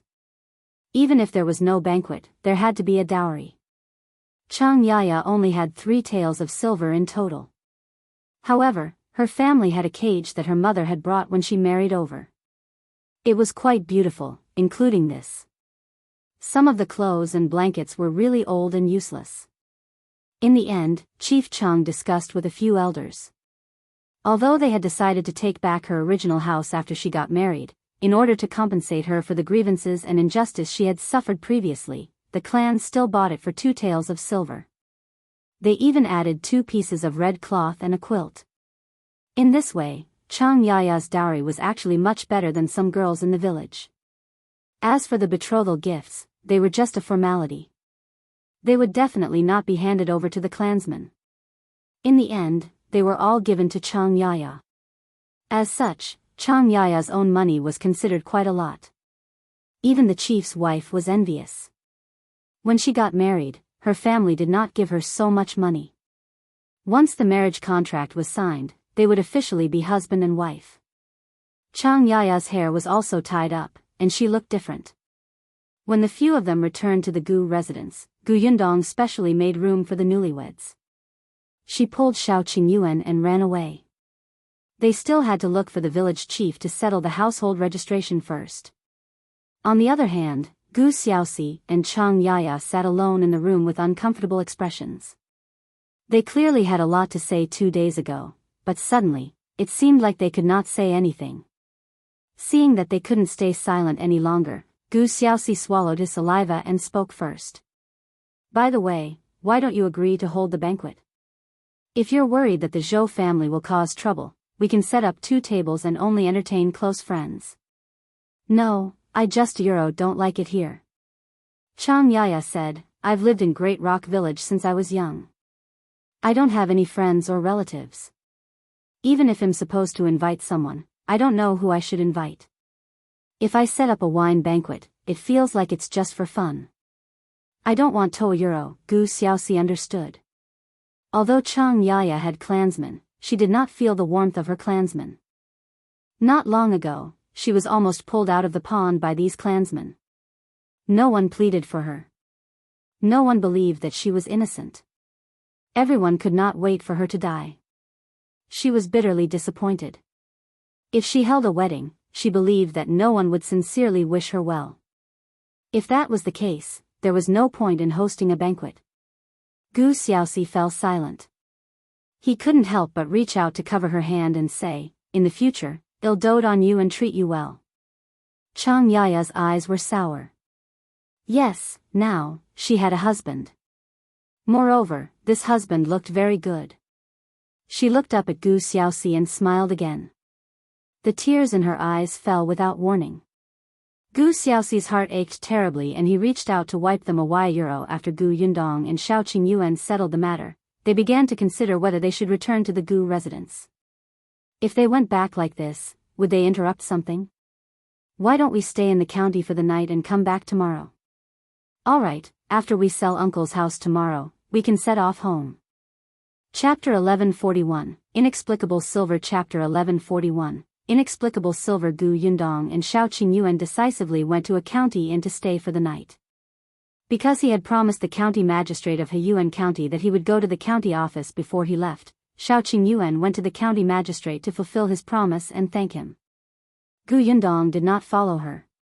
She walked around the streets by herself. It was unknown what day it was today, but the streets were still very lively at night. There was also the night market. Gu Yundong wanted to see if there were any local specialties here, so that she could bring some back to eat. Unexpectedly, just as they reached the third stall, a complaining voice suddenly came from behind. How unlucky. What kind of people are the Zhou family? They actually used me. Teach them a lesson later. Don't let them think that the dignified young master of the Qiu family is so easy to bully. Young Master Qiu. Gu Yundong raised her eyebrows and turned to look at the people behind him. That person also happened to look up. When he saw Gu Yundong, his eyes lit up. He took a few steps forward and stood in front of her. He said, "Miss, are you married?" Gu Yundong was speechless. She should look different from Hong Xiaoni, right? Or was there a sequelae from being hurt by Hong Xiaoni, so her aesthetic standards had changed? On the other hand, Qiu De, who was behind young Master Qiu, felt that Gu Yundong looked familiar. After a while, she suddenly widened her eyes. Seeing that young master was still going to flirt, she quickly pulled young Master Qiu to the back. Young master, don't do that. Young Master Qiu was originally in a position, but he was suddenly pulled and almost fell. He could not maintain his image at all. He immediately became angry and kicked Qiu De. You dog slave. The young master has always been too good to you. Do you believe that he'll beat you to death for being so rude? Qiu De could not cry out in pain after being kicked. He could only say in a low voice, "Young master, that's the lady beside that lord." What lord? I don't know what you're talking about. Young Master Qiu suddenly turned to look at Gu Yundong in shock. The latter crossed his arms and sneered as he watched the interaction between the master and servant. Young Master Qiu's heart skipped a beat, and he suddenly pulled Qiu De away. Hurry. Let's go back to the residence. From today onwards, I won't go out for a month. Recently, I have been unlucky. However, after taking a few steps, she returned. He looked at Gu Yundong and thought for a moment. Then, he took out a banknote from his sleeve and silently handed it over. He tried his best to put on a smile. This is an apology to Guayuro Gu Xiaoxi. I know the ins and outs of the matter, but miss, you have to make that lord believe me. I really didn't know that Hong Xiaoni was so vicious that she almost killed her husband. But no matter what, this matter started because of me. If I hadn't taken a fancy to Hong Xiaoni, she wouldn't have such thoughts. I heard that little brother Gu has suffered a lot. Take this to buy him some food to nourish himself. Gu Yundong silently took the banknote and looked at it. 50 taels. He was quite generous. Seeing that she had accepted it, young Master Qiu quickly cupped his hands again. That's all. Goodbye. Also, it's not safe at night. It's better for you not to shop alone. If you meet a lecher like me, a guy no, in short, goodbye. Young Master Qiu quickly finished speaking and quickly ran away with Qiu De. Chapter 1142, Very Intense. Chapter 1142, Very Intense. Gu Yundong's mouth twitched as she watched the two of them walk further and further away. She sighed inwardly. She seemed to have not said a word just now. A person couldn't be too dignified. Look at how scared he was. He didn't want the money after losing it. Gu Yundong silently kept the banknote and turned to look at the stall owner who had watched the entire process with his mouth agape. He said, "Don't think about reaping what you sow, people still have to do business properly. Hurry up and shout." Then, Gu Yundong turned around and returned to the inn. After all, the eyes of the stall owner were shining. In order not to be robbed, it was safer for her to hide in the house with a huge sum of money. When Xiao Qingyuan returned, he saw Gu Yundong looking at a banknote. He was blushing. He must have been drinking with the county magistrate. Gu Yundong quickly poured hot water for him to drink and asked the waiter to bring a basin of water to wipe his face. How did it go with the county magistrate? Everything else is fine, Butayuro, he's a little too enthusiastic. Really, that enthusiasm was because he did not care about Xiao Qingyuan's cold face at all. He rubbed his temples and asked her where the banknote in her hand came from. Gu Yundong told her about meeting young Master Chiu on the street. Of course, he did not mention that young Master Chiu had asked if he was married. He only said that he had given the banknote to apologize to his uncle. Xiao Qingyuan was silent. After a while, he said, "Uncle seems to be quite rich now." The Zhou family had lost 50 taels of silver, and young Master Chiu had lost another 50 taels. There was 100 taels of silver here. Even if she asked the villagers of Great Rock Village, few of them might have 100 taels of silver in their hands. Gu Yundong patted his shoulder. "It's all thanks to you. Wasn't that so? Which of these two parties didn't give so much for Xiao Qingyuan's sake?" However, with this money, his uncle's future would definitely be better and better. Gu Yundong put away the banknote and would give them to Gu Xiaoxi tomorrow. The next day, she and Xiao Qingyuan directly left the room and went to Great Rock Village. When they arrived at the Gu residence, they saw Gu Xiaoxi and Chang Yaya with sweet expressions and exuding an aura of love that could not be ignored. They cooperated well and baked pancakes in the kitchen. The two of them did not talk. From time to time, they would look at each other and turn their faces away shyly. Even after a long time, there were only 2 or 3 pancakes. This speed was no different from a snail. Gu Yundong had been leaning against the kitchen door for a long time, but they did not notice her at all. She felt that if she didn't make a sound, she would probably turn into a stone statue and no one would be able to save her. "Uncle." The two people in the kitchen were shocked and looked at the door. When they saw Gu Yundong, the two of them immediately felt embarrassed.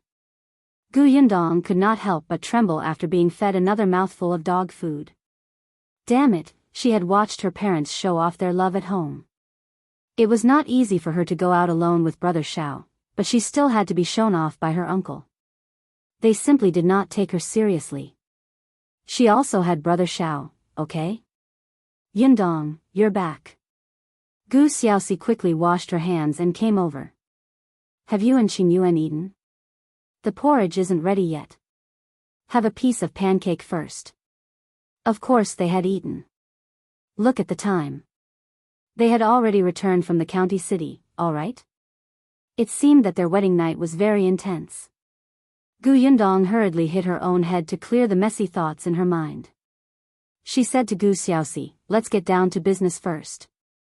Chapter 1143, Enough Silver. Chapter 1143, Enough Silver. Gu Xiaoxi thought for a moment before remembering what the important matter was. She quickly nodded and said to Chang Yaya, "Yaya, bake more for now. We still have to eat on the way. I'll go to Chief Chang and sell the house. Well, set off home in the afternoon." "Okay, go ahead." Gu Xiaoxi and Gu Yundong came out. Gu Yundong was blinded by the happiness on his face and quickly ran to Xiao Qingyuan's side. The three of them went to Chief Chang's house and asked him to estimate the value of Gu Xiaoxi's house. In the end, Chief Chang bought Gu Xiaoxi's house with 6 taels of silver in the name of the clan. Gu Xiaoxi's house was not big, and it was sold in a hurry. The location was not good either, so he sold it for 6 taels of silver. In fact, if not for Gu Yundong and his companion, Chief Chang would have lowered the price. For Gu Xiaoxi, it was all right. Back then, when he built the house, he didn't have much money on him. He borrowed some from Uncle Zhou and built everything from scratch.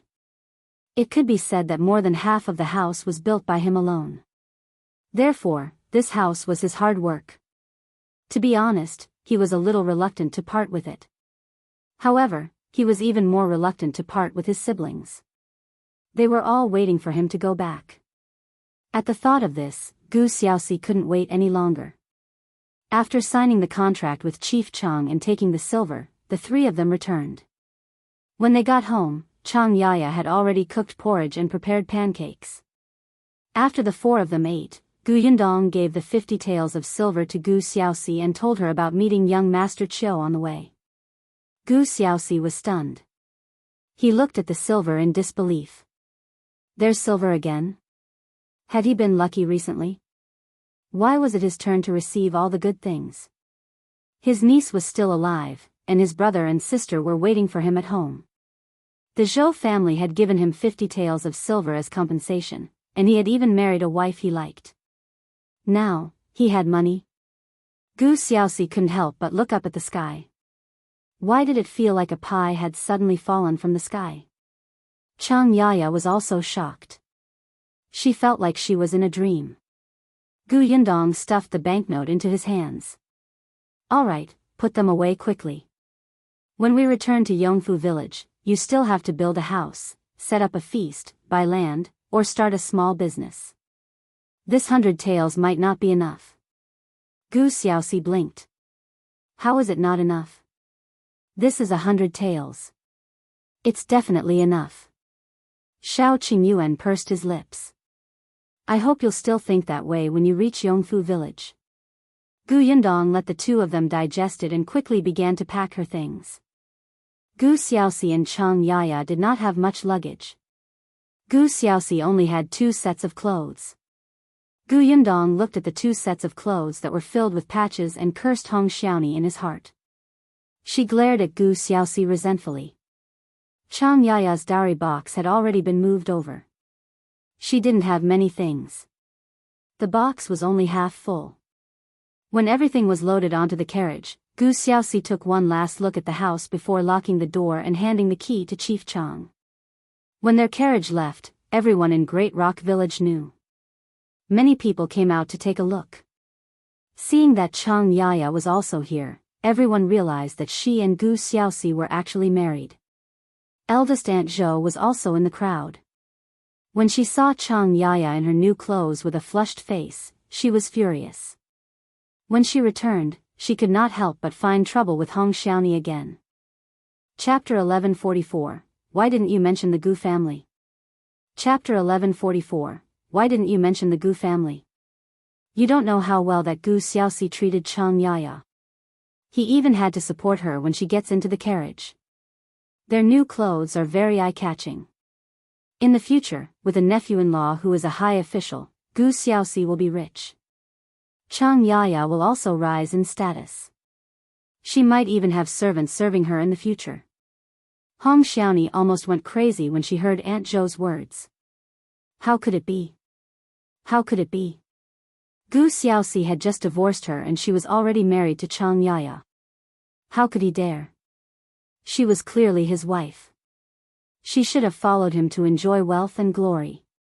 She should have servants to serve her. Why did he give it all to Xianxia? Why? Hong Xiaoni looked at her hands and slowly smiled again. Right, she was the one who personally pushed this fortune out. Why didn't she take action a few days later? Just a few more days and Gu Xiaoxi's nephew-in-law would have arrived. She would have struck gold. Eldest Aunt Zhou, who was outside, felt terrified when she heard her laughter. She quickly shook herself and went to work. Gu Yindong and the other 3 had already arrived at Heiyuan County. They first bought something in the county and paid the driver before setting off again. Xiao Qingyuan drove the carriage. Gu Xiaoxi was about the same age as him and was a man, so he naturally wanted to give it a try. Therefore, he sat on the shaft of the carriage and learned from Xiao Qingyuan. Only Gu Yindong and Xianxia were left in the carriage. Xianxia was a little embarrassed and nervous. She thought of how the Chang family's wife had told her about how she should get along with her mother-in-law and sister-in-law the night before the wedding. She could not help but whisper to Gu Yindong, Yindong, can you tell me about your parents? Xianxia did not know much about the Gu family. After all, she did not have much time to chat with Gu Xiaoxi in private. She only knew that Gu Xiaoxi had an older brother and sister. They were separated when they escaped from the famine. The older brother was Gu Yindong's father. He had studied and was a very powerful person whom Gu Xiaoxi admired. Her sister-in-law had hit her head a few years ago and was now like a child. Also, Gu Dafeng and his wife were easy to get along with. And how many children her brother and sister had. Xianxia didn't know anything else, especially about Gu Xiaoxi's parents. He didn't even mention them. Gu Yindong thought about it and said, then I'll tell you from the beginning. Actually, my father, eldest aunt, and younger uncle are half-brothers. The original Gu familiar, Gu Yundong, told her about the Gu family without bias. Since Chang Yaya was married to his uncle, she had to know about his background. Chang Yaya listened attentively. When she heard that Gu Xiaoxi was bullied by her two biological brothers because her mother didn't like her, her face was filled with heartache. Slowly, she understood why he did not mention his parents or return to his hometown. Chang Yaya heaved a sigh of relief inexplicably. Madame Zhao was not easy to get along with. If she had such a mother-in-law, her future would probably not be good. Now that she was so far away from her mother-in-law and did not interact with her, she was the one making the decisions at home. Her life would definitely be much easier. Moreover, her brother, sister-in-law, and elder sister-in-law were all sensible people. Chang Yaya felt that she was already better off married than many girls. However, she was still nervous. After all, Gu Xiaoxi had never asked his brother and sister for their opinions when he got married. She was afraid that they would not be satisfied with her. Chang Yaya slowly approached the Xuanhe prefecture with trepidation. Chapter 1145, Come and Meet Uncle. Chapter 1145, Come and Meet Uncle. Gu Xiaoxi had been to the Xuanhe prefecture once, but Chang Yaya had never been there. Looking at the tall city gate, the anxiety in her heart reached an unprecedented peak. Upon seeing this, Gu Xiaoxi hurriedly reached out to shake his hand and whispered, "It's all right. My eldest sister and second brother are very good people. They will like you." Chang Yaya nodded, but she still could not control her nervousness. Gu Xiaoxi quickly diverted her attention. He looked at the city wall and said, "If only I had stayed in the Xuanhe prefecture for a few more days when I escaped. I might have met Yundong. Then, I wouldn't have to waste 2 years. It's such a pity." However, on second thought, that was not right. Wouldn't he miss Chang Yaya too? Gu Xiaoxi quickly looked at her. The latter was puzzled. "What's wrong?" Gu Yundong shook her head speechlessly and turned to look out of the car window. He said to Xiao Qingyuan on the shaft, "Why are there so many people queuing up to enter the city today?" Xiao Qingyuan said, "I'll go ask." He jumped off the carriage and walked forward. Not long after, he returned and said to her with a smile, "The people from the Nye residence are back. There are a few carriages and some goods in front of them. They're all queuing up, so the line is slow."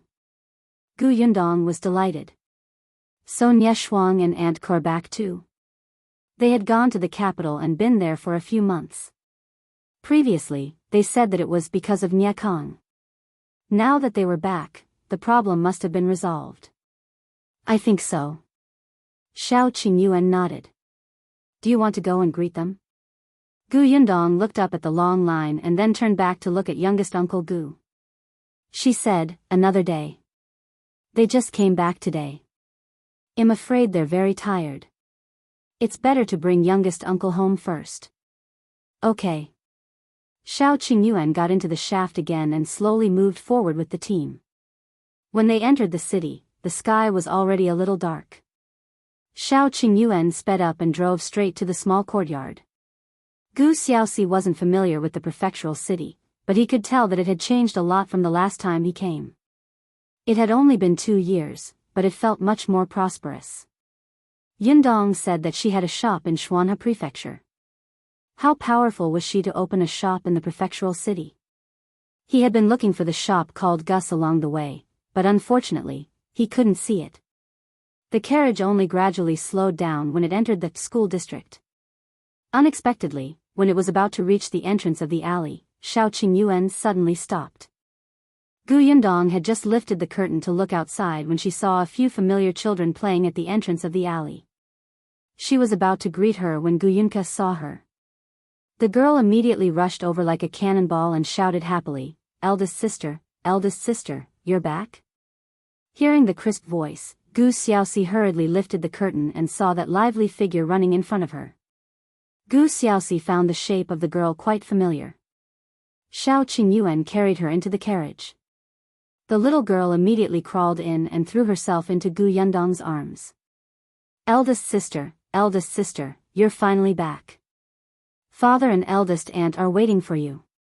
In order not to make them too sad, I dragged second brother and cousin to the alley to play. This way, I can see you the moment you come home. Am I very smart? She puffed out her chest and looked like she wanted to be praised. Gu Yundong laughed uncontrollably and nodded vigorously. Yes, Kiki is the smartest. Come, meet Uncle. Chapter 1146, Too Tragic, Chapter 1146, Too Tragic, Gu Yundong turned the little girl around so that she could greet Gu Xiaoxi. Gu Xiaoxi looked at her with a face full of excitement and tears in his eyes. 2 years ago, she was a little girl who could only sleep in a wicker basket and could not even walk. Now, she could run and jump healthily. Good. That's good. Are you Kiki? The little girl nodded vigorously. Are you Uncle? Gu Xiaoxi reached out and carried the little girl over. Yes, I'm your uncle. Little Kiki has grown taller and prettier. The young lady immediately covered her face shyly. Then, she paused and lowered her head. She took out a date from her small bag and stuffed it into Gu Xiaoxi's mouth. After some thought, she took out dried fruits and placed them in his hand. Then, she raised her head and looked at him carefully. She muttered softly, "You're still too thin."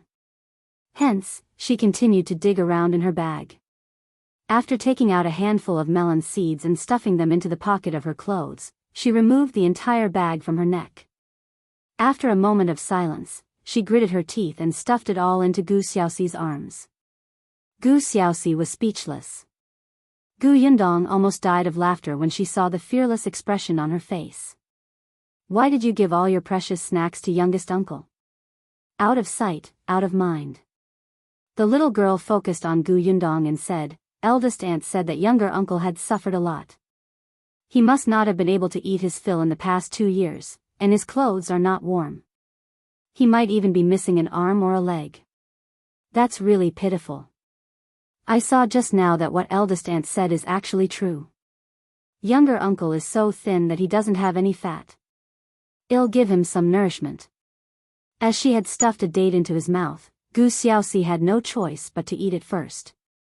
He had just finished eating and was about to speak when he was so frightened that he almost swallowed the core.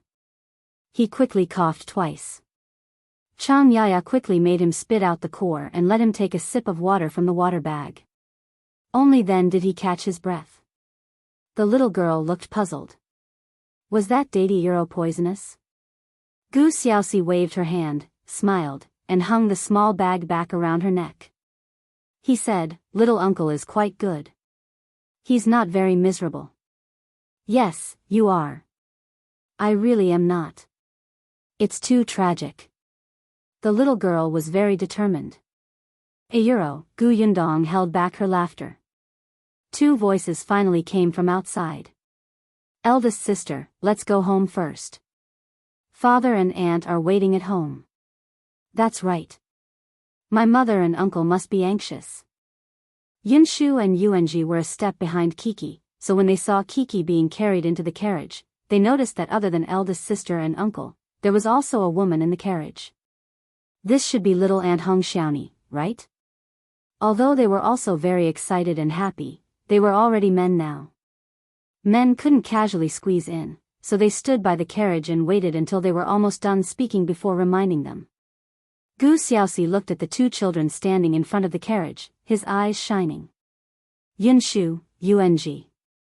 Uncle. Uncle. Welcome home. Gu Xiaoxi was excited.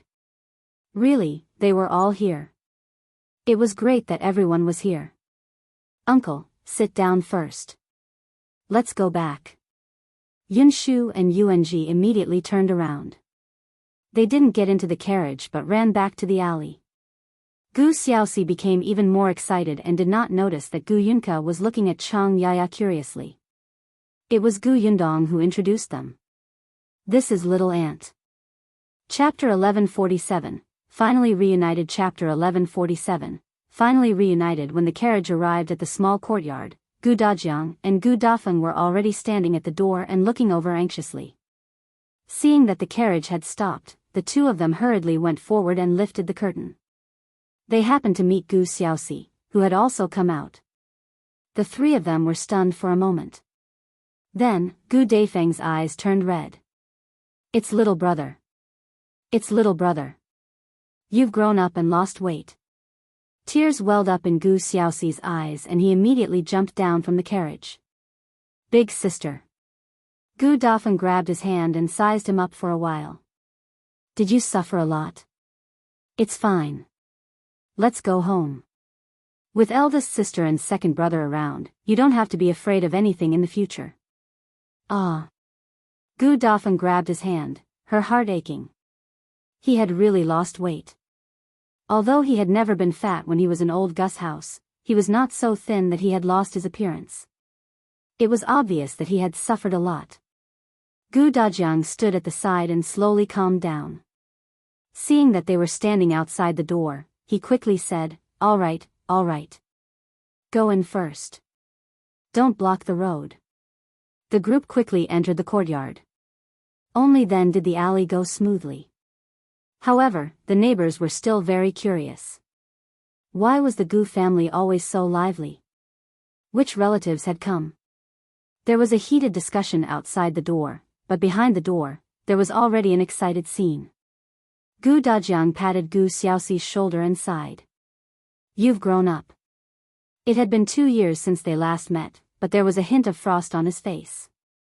Gu Xiaoxi wiped her face. Second brother, I'm sorry. Back then, I lost my sister-in-law and niece. You clearly entrusted them to me, but I still alright, let's not talk about this. It's all in the past. Yundong and the others are fine. Don't take it to heart and add to your burden. As Gu Dajiang spoke, he saw Chang Yaya standing at the side. He immediately smiled and asked, is this your wife? Gu Xiaoxi suddenly came to his senses and hurriedly pulled the extremely nervous Chang Yaya to his side. He said, yes, this is my wife. Eldest sister, second brother, I didn't tell you guys about my marriage. Don't be angry with me. Sigh, why should we be angry? We're too happy. Gu Dafeng waved her hand and pulled Chang Yaya to her side. She sized her up for a while and said with a smile, you're Xiaoni, right? You're really good looking.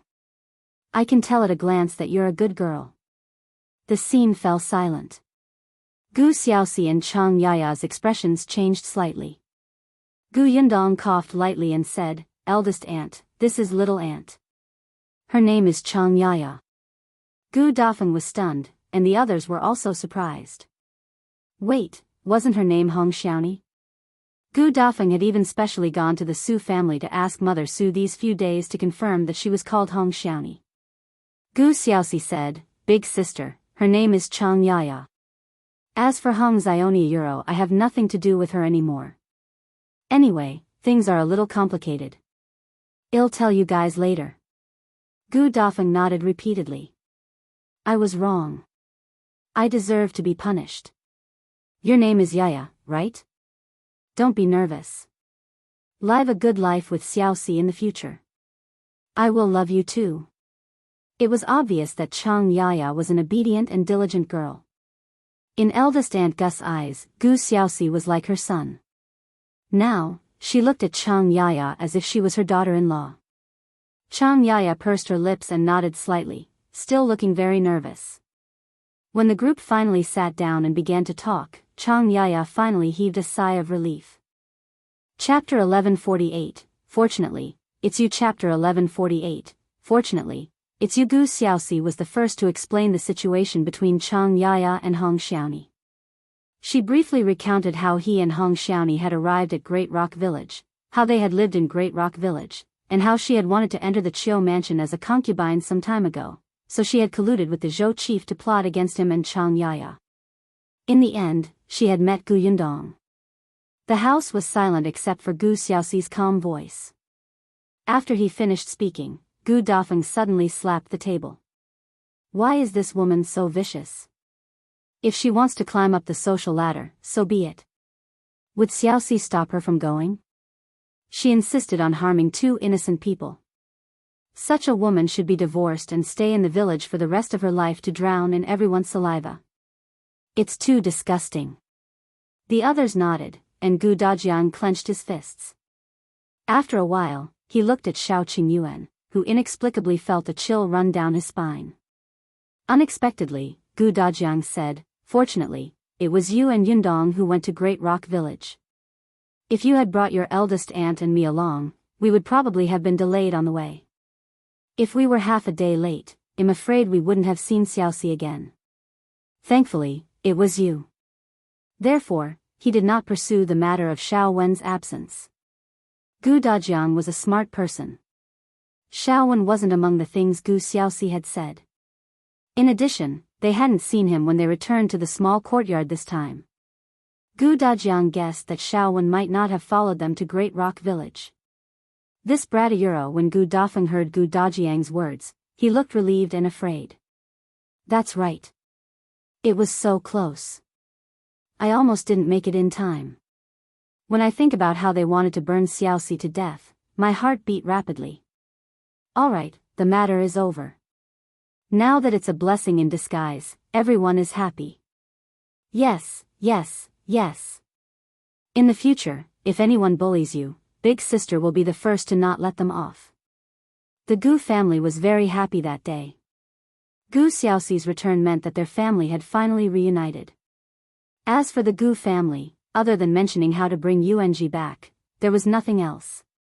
There was no need for Gu Xiaoxi to know what happened to the Gu family. Gu Xiaoxi was different from Gu Dajiang and the others. Madame Zhao was his biological mother after all. Although she did not treat him well, she did not spare no effort to persecute and torture him like she did to Gu Dajiang. In any case, Gu Xiaoxi would be settled in the Xuanhe prefecture in the future. On this day, the Gu family's candles burned for the entire night without extinguishing. The joy of reuniting made them feel as if they were not tired at all. They only wanted to recount every detail during the 2 years of separation. Gu Xiaoxi knew that Gu Dajiang had passed the prefecture examination and was in second place.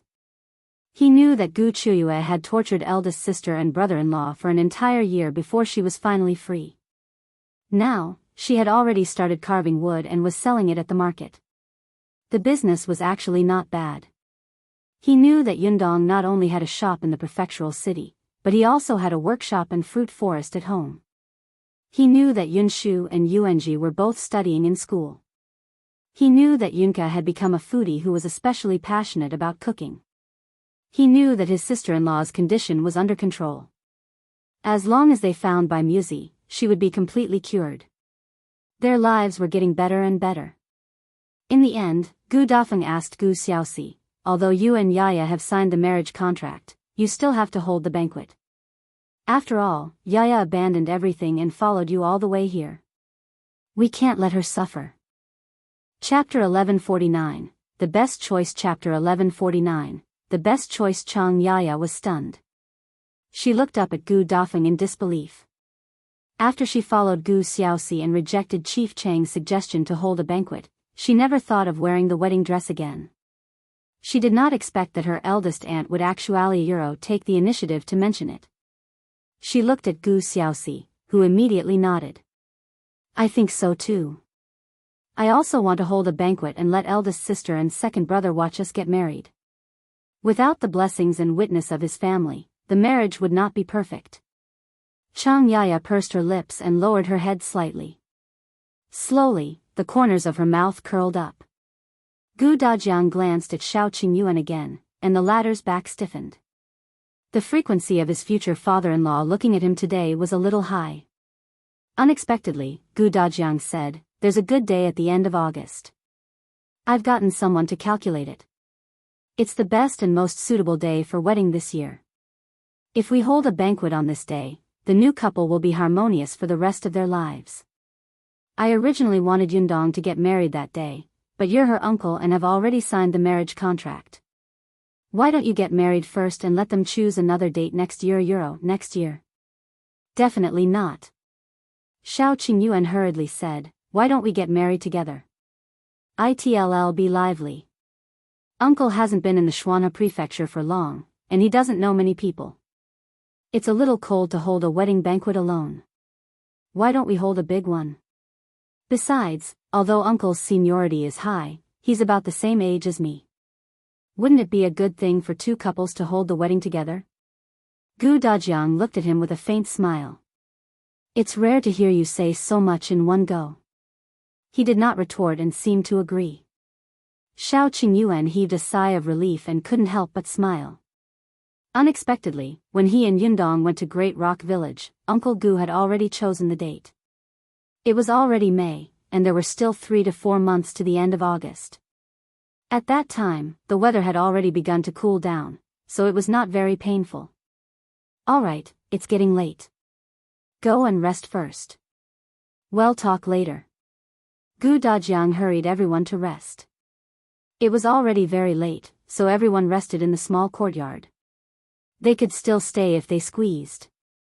Gu Yundong realized that the house was still too small. Gu Xiaoxi and Chang Yaya were in the same room. Even though they had been traveling for a day, Chang Yaya did not feel sleepy at all.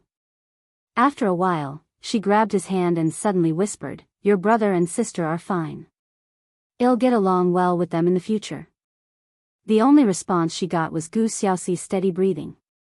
She turned her head to look at him and moved her head closer to him. Gu Xiaoxi subconsciously hugged her tightly and covered her with the blanket. After a long time, a low voice sounded in the room again. "Marrying you might be the best choice I've made in my life." As everyone had chatted late the day before, it was almost noon when they woke up the next day. Gu Yundong still had to find Aunt Ku and bring Kiki along. As for Yunshu and Yuanji, they were going to attend classes at Tianhai Academy today. It was said that a rather famous teacher was coming. It was a rare opportunity for Yunshu and her brother. They couldn't miss it. Before Gu Yundong left, he asked Gu Xiaoxi, "Do you want me to bring you out for a walk?" Gu Xiaoxi thought for a moment. All right. Hence, Gu Yundong brought the two of them into the carriage. However, just as the carriage drove out of the alley, another person entered. Chapter 1150, Get Out of the Carriage. Chapter 1150, Get Out of the Carriage. The 4-person party became a 5-person party. Gu Yundong looked at Xiao Qingyuan speechlessly. "Don't you have to report to the prefecture magistrate?" "There's no hurry. It doesn't matter if he waits a day or two. I'll ask Aunt Ku about the situation in the capital." They went to Aunt Ke's house, but she was not there. The neighbor said that she went to New Tea Pavilion. Gu Yundong did not expect Aunt Ku to be so dedicated to her work. She had just returned and had already gone to work the next day. The carriage could only turn around and head towards New Tea Pavilion. However, halfway there, Gu Yundong chased Xiao Qingyuan and Gu Xiaoxi down. Gu Xiaoxi was dumbfounded. "Why did you ask me to come down? Can't I go to that New Tea Pavilion?" "New Tea Pavilion only serves female guests. You're a man. What if you scare those female guests?" Gu Xiaoxi widened her eyes. "There's such a tea house?" Gu Yundong nodded. "So, let Brother Xiao show you around other places. I'll bring Aunt over to take a look. We'll have dinner at Jianghu restaurant later." As she spoke, she got Lu Xing to drive away, leaving Gu Xiaoxi and Xiao Qingyuan looking at each other. The two of them stood by the street for a long time before Gu Xiaoxi asked, "So, where are we going now?" Xiao Qingyuan thought about it and said, "Jianghu restaurant." Gu Xiaoxi was speechless. Wasn't it supposed to be the last place where they gathered for dinner? However, Xiao Qingyuan had already taken the lead and walked towards the Jianghu restaurant. To bring a man shopping? Forget it, let's go to the restaurant to listen to books. It was said that the Jianghu restaurant had also brought in storytellers recently and began to talk about the cowpox vaccination method. It was quite strange. This matter had already been a few months ago. How could it still be so popular now? Gu Yundong did not know that Xiao Qingyuan had gone straight to their destination to wait for them. She introduced the New Tea Pavilion to Chang Yaya. The New Tea Pavilion mainly entertains female guests. There are also children who like to go there and meet new friends. The little girl, who was peeling the melon seeds one by one and planning to eat them, looked up in confusion when she heard her name. Gu Yundong raised her hand and patted her head. She took away the melon seeds that Kiki had placed on the low table and stuffed them into her mouth. Guyunka. What happened just now? Where were her melon seeds? The most popular thing in New Tea Pavilion is milk tea. However, it's not good to drink too much milk tea. It's easy to gain weight. Therefore, the female shop assistants will remind those madams and young ladies who often order milk tea to try other things, such as flower tea, black tea, ginger tea, fruit tea, and some snacks and pastries. They're all selling well.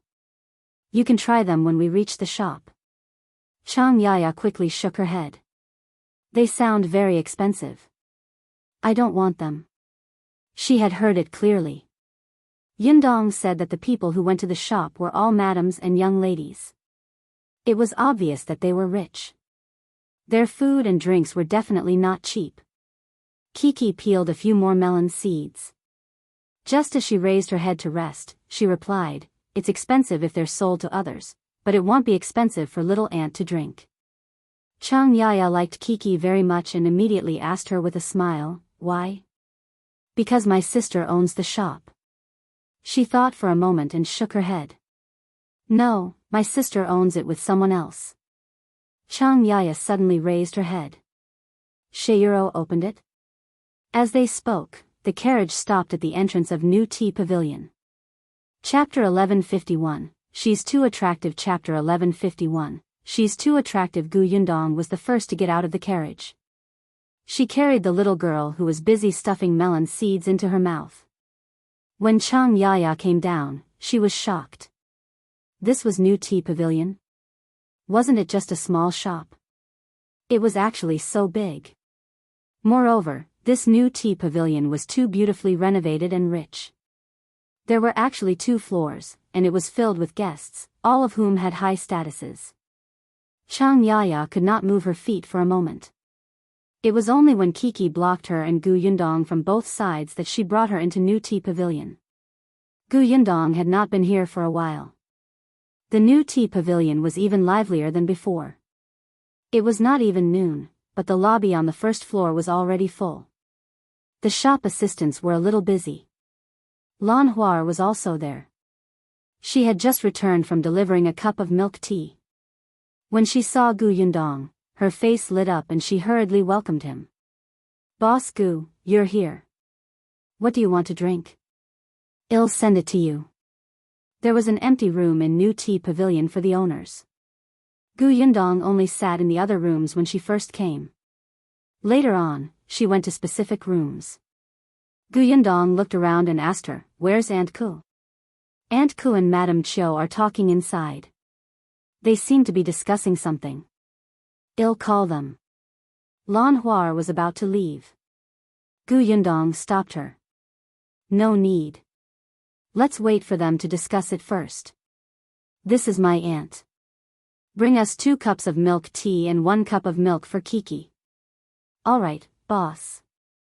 Gu Yundong brought Xianxia, who was very cautious and did not know where to put her hands and feet, into the backyard. Only then did Xianxia realize that this New Tea Pavilion not only had 2 floors, but there was also such a huge courtyard at the back that had so many rooms. Kiki led the way with familiarity. She didn't expect to almost bump into a young lady just as she turned a corner. The young lady was about Kiki's age. Her face was filled with tears, as if she had just cried. Kiki thought that she had scared her to tears. She quickly touched her face and felt that it was not scary. Then, she said nervously, "I'm sorry. I walked too quickly." "Don't cry. Does it hurt?" "I'll blow on it for you, okay? Let me tell you, my blowing is especially good. My brother fell and he was painful. I'll blow on him and he'll be fine." "Really?" The young lady opposite her was stunned. Before she could say anything, a servant girl ran over from afar. "Fifth miss, so you're here. Why did you run out? Why didn't you tell me? What if we can't find you?" The 5th miss said unhappily, "Third sister and 4th sister both despise me for being young and don't bring me along to play. Humph, I don't care. I don't want to play with them anymore. I've found a new friend. I'll ignore them in the future and won't give them anything to eat. Then, she grabbed Kiki's hand and snorted at the maid. Kiki blinked. So she had made new friends again? Was she so attractive? It was unbelievable. The servant girl did not know whether to laugh or cry. It was useless to snort at her. She was just a servant girl. She could not force third miss and fourth miss to play with her. She looked up and was stunned when she saw Gu Yundong. Are you boss Gu? Gu Yundong nodded. I am. She smiled at the little girl and asked, what happened? The maidservant shook her head. How could she tell anyone about her master? However, the fifth young lady was very angry and said it out loud. Chapter 1152, Gu Yundong choked. Chapter 1152, Gu Yundong choked. My third and fourth sisters are drawing, writing, and playing chess in the house. I want to play too, but they say that I'm young and won't play with me. How am I young? I'm already 4 years old. When Kiki heard this, her eyes lit up. You're 4 years old? I'm 5. Why don't you be 5 too? This way, we'll be the same age and can play together. Fifth Miss held her hand. Really? Then, that's fine. I'll be 5 years old. Gu Yundong was speechless. Huh? You can be however old you want? The two of them did not see the shocked expressions of the 3 adults present. They had already walked hand in hand to a room not far away. The maidservants suddenly reacted and hurriedly wanted to stop the 5th Mississippi. Gu Yundong immediately said, it's fine. Let her play in our room for a while. I'll watch over her. Don't worry. Butayuro, alternatively, you can follow us to the side room to watch over the 5th Mississippi. The maidservant hesitated for a moment before saying, then I'll have to trouble Boss Gu. She did not have to take care of 5th Miss alone. 3rd Miss and 4th Miss were in another room. After all, Boss Gu was the owner of New Tea Pavilion. She valued the reputation and safety of New Tea Pavilion the most. With her around, nothing would happen. Gu Yundong waited for the maidservant to leave before leading Xianxia, who had been silent, into the room. The 2 young ladies in the room had already started chatting. Their words were innocent and cute, but they spoke seriously. I've already decided that I don't like my 3rd and 4th sisters anymore. Unless they beg me, I won't talk to them. Kiki nodded. Yes, my second brother often begs me. How does he beg you? Kiki tilted her head and thought for a moment before saying, he begs me in his heart. I can hear him. Gu Yundong almost spat out a mouthful of water. You are good. Why didn't I know that there was such a superpower? 5th Miss cried like a storm. But I can't hear 3rd sister and 4th sister begging me. What should I do? Kiki patted her shoulder and comforted her. Let me teach you. Come, in your mind, imagine your 3rd and 4th sisters begging you. 5th Miss closed her eyes and thought hard. Then, she nodded. I thought of it. Yes, think a little harder. Do you feel relieved now? I've vented my anger. Do you forgive them? They're forgiven. That's good. Pfturo cough, cough, cough. Gu Yundong choked in the end. She clutched her stomach and almost stood up. Her face was red. Kiki panicked and quickly ran to her. She tried her best to stand on her toes and pat her back. Big sister, are you all right? Why are you so careless? You're already so old, yet you can still choke on water. You're making me very worried. Thank you, really. Gu Yundong finally calmed down and felt less uncomfortable. Unexpectedly, when she looked up, she realized that Xianxia was also trying her best to hold back her laughter. Ever since Xianxia entered the room, she did not know where to put her hands and feet. It was only when she heard the children's childish words that she slowly relaxed. She tried her best to suppress the smile on her face and gradually let go of the 2 children.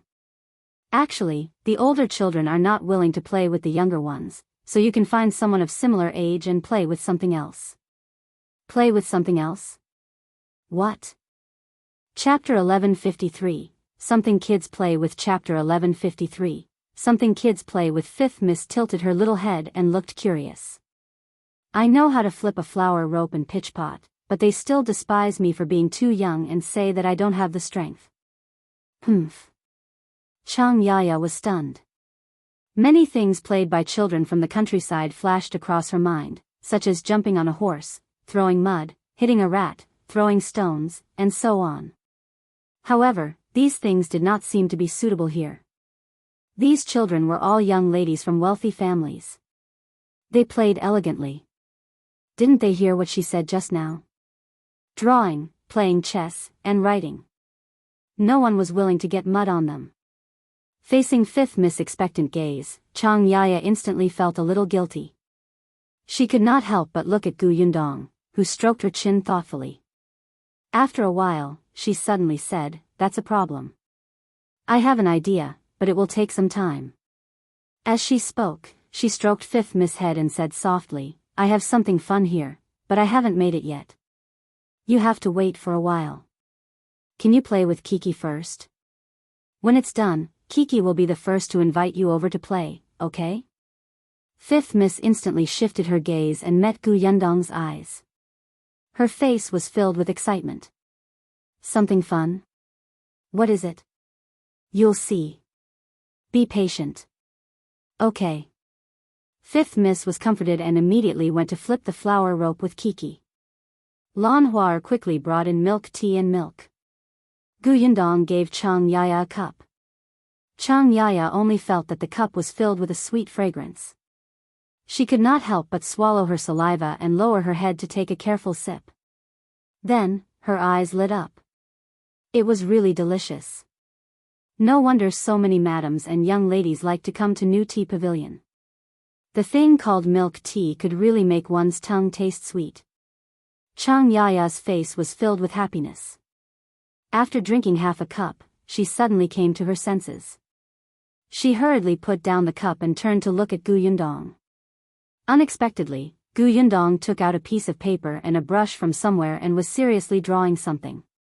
She carefully leaned over and looked at it carefully, but she didn't understand. But seeing how focused Gu Yundong was, she did not dare to make a sound to disturb her. She simply watched the two children play. Occasionally, she would take a sip of milk tea and look at the scenery outside the window. Such a quiet and comfortable atmosphere was a lifestyle that Xianxia had never experienced before. If only Xiaoxi was here too. As she was thinking, there was a knock on the door. Xianxia was shocked and quickly stood up to open the door. There were two middle-aged women standing at the door. When Xianxia saw their expressions, her body instantly became stiff and reserved. Fortunately, Gu Yundong's voice quickly sounded from behind. "Madam Qiu, Aunt Ku, you're here. Come in quickly." Xianxia immediately made way to let the two in. Madam Qiu was slightly stunned when she saw Fifth Miss playing at the side. When Kiki saw Aunt Ku smiling sweetly at her, she didn't rush over and throw herself into her arms because she still had to accompany her heartbroken friend who had been abandoned by her two sisters. Gu Yundong introduced Xianxia to them before saying, "I heard from Lan Huar that you went to discuss something. It seems to be quite important. What is it? Do you want to tell me?" "There's indeed something I want to resolve. Since Boss Gu is here, let's discuss it together." Madam Qiu nodded and sat opposite Gu Yundong. Chapter 1154, Children's Playground. Chapter 1154, Children's Playground. Gu Yundong was all ears. What surprised her was that Madam Qiu and Aunt Ku were discussing the same thing as her. Madam Qiu explained the recent situation of New Tea Pavilion. Ever since young Master Xiao became famous in the prefectural city, the business of this milk tea shop has improved. Ordinary people might not know about Xiao Qingyuan and Gu Yundong's relationship, but how could the wealthy families in the city not know?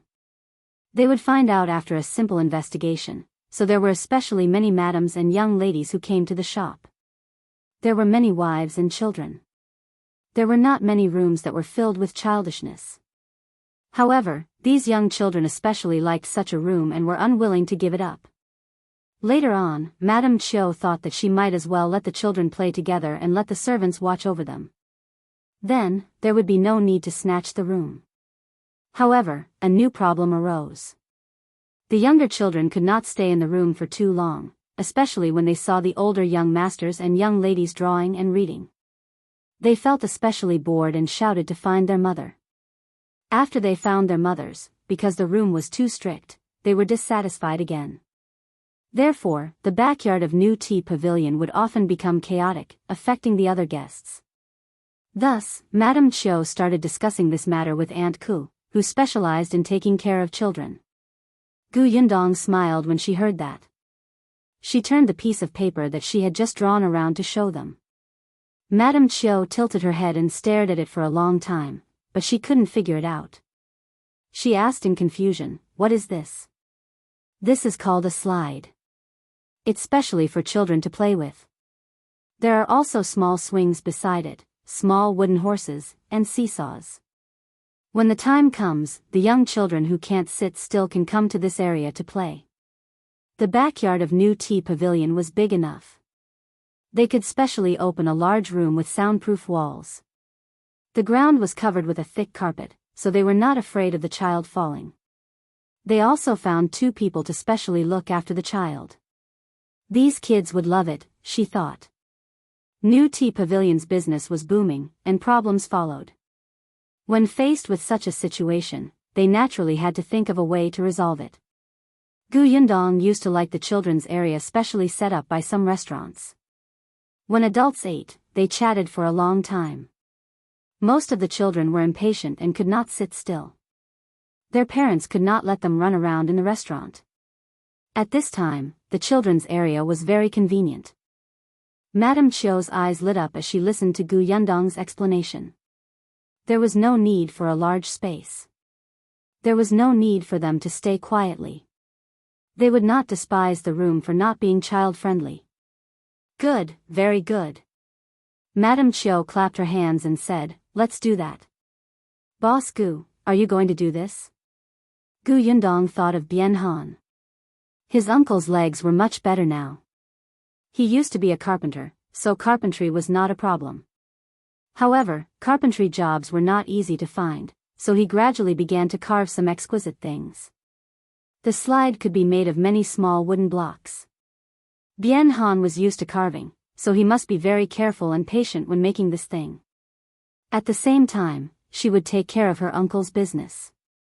This was a huge deal. Gu Yundong nodded. "All right, leave this to me." The few of them discussed the design carefully again. Madame Chiu went out to work in satisfaction and took the sleepy 5th miss away. Only Aunt Ku was left in the room. Gu Yundong then asked about her trip to the capital. Chapter 1155, Fortunately, not long. Chapter 1155, Fortunately, not long. Aunt Ku hugged little Kiki and kissed her passionately for a while. It made her giggle for a while before she let go. Then, she talked about the reason for going to the capital. Niet Song caused some love debt in the capital. It's not a big deal. I accompanied his mother to the capital. It's fine now. As she spoke, she sighed. It's better to come back. The weather in the capital isn't suitable. Xuanha Prefecture is more comfortable. Gu Yundong nodded. After all, I'm in the Xuanha Prefecture. The corners of Aunt K's mouth twitched. They had not seen each other for more than half a year. Why was this woman still so shameless? She even said it in a serious and self-righteous manner without any shyness. She glanced sideways at Gu Yundong and changed the topic. By the way, Nie Shuang has taken a fancy to a suitable shop in the capital and bought it. He said that it will be used to open New Tea Pavilion in the future. I've helped to take a look. The location is indeed not bad. Do you want Feng Danning to continue to help repair it in the capital or look for it locally? They had been planning to open a New Tea Pavilion in the capital for a long time. Gu Yundong only knew Song de Jiang in the capital. Madame Dai and Nie Shuang knew many people, so they had always asked people to pay attention to suitable shops in the capital. Now that they had found it, it was naturally a happy thing. However, when it would open for business was still debatable. It was necessary to renovate it first. As for the renovator Gu Yundong said, I have to ask Uncle Feng. After all, it's a long journey to the capital. It will take a lot of time to go back and forth. Aunt Ku nodded and thought of something else. When are you and Xiao Qingyuan getting married? Ahem, the end of August. Aunt Ku raised her eyebrows. Have you chosen a date? It was chosen yesterday. Aunt Ku thought for a moment and said, with your mother's current situation, she can't prepare you for the wedding. After all, Dafeng has just arrived at the Shuanhe prefecture not long ago. There are some things she doesn't understand. If you need it, I can help you. Of course I need it. Gu Yundong had long treated Aunt Ku as her own elder. Previously, when she was away from home for a few months, it was Aunt Ku who took care of the family. Moreover, Gu Yundong knew that it was more appropriate to leave these matters to Aunt Ku. When Aunt Ku heard her answer without hesitation, she nodded and took over the matter with satisfaction. I'll discuss it with your eldest aunt and the others when the time comes. Gu Yundong quickly told her about Gu Xiaoxi and Chang Yaya. When the time came, the two pairs would get married together. Aunt Ku had an idea. Gu Yundong chatted with her for a while longer. Seeing that it was getting late, she left New Tea Pavilion with Chang Yaya and Kiki and headed for Jinxiu restaurant. When the three of them entered the room, Gu Yundong noticed that there were many peanuts and snacks on the table. More than half of them had been eaten. She was immediately curious. Have you been here for a long time? Xiao Qingyuan was calm. Not long. Gu Xiaoxi smiled. I've heard 3 stories from the storyteller.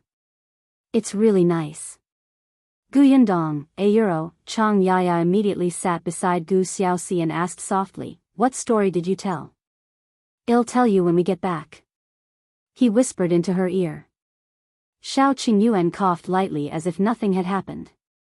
He raised his voice and called out to the waiter outside, serve the dishes. Gu Yundong held back her laughter. After dinner, the few of them stopped shopping. Now that the weather was gradually getting hot, they would often be covered in sweat when they went out in the afternoon. Gu Yundong brought them to Xingtao Street to look for eldest Aunt Gu. Chapter 1156, Discussing Business with Uncle. Chapter 1156, Discussing Business with Uncle. Ever since she found out about youngest Uncle Gus' whereabouts at the Su residence, Gu Yundong had rushed home with eldest Aunt Gu. Hence, Gu Yundong had never taken a closer look at the house she rented. When she came in again, the house had changed drastically. Bien Han was a carpenter and was best at repairs. Not only did he have a few more shelves in the courtyard, but he also had 2 more benches. Eldest Aunt Gu was very happy to see them. She quickly showed them around her courtyard. Although it's rented and not very big, it's enough for the 3 of us to live in. There's also a small warehouse here with some trinkets carved by his father. Gu Yundong went to look at the carvings. Compared to the small carvings at the beginning, these carvings were more exquisite now. These wooden carvings were in sets. According to eldest Aunt Gu, these sets of wooden carvings were especially popular. There were even some customers who would customize their wood carvings when they saw that something was missing. It seemed that eldest Aunt's business was not bad. After coming out of the warehouse, Gu Yundong turned around and said to Bien Han, Uncle, I have a business deal to discuss with you. I wonder if you're interested. Bien Han was stunned. Business?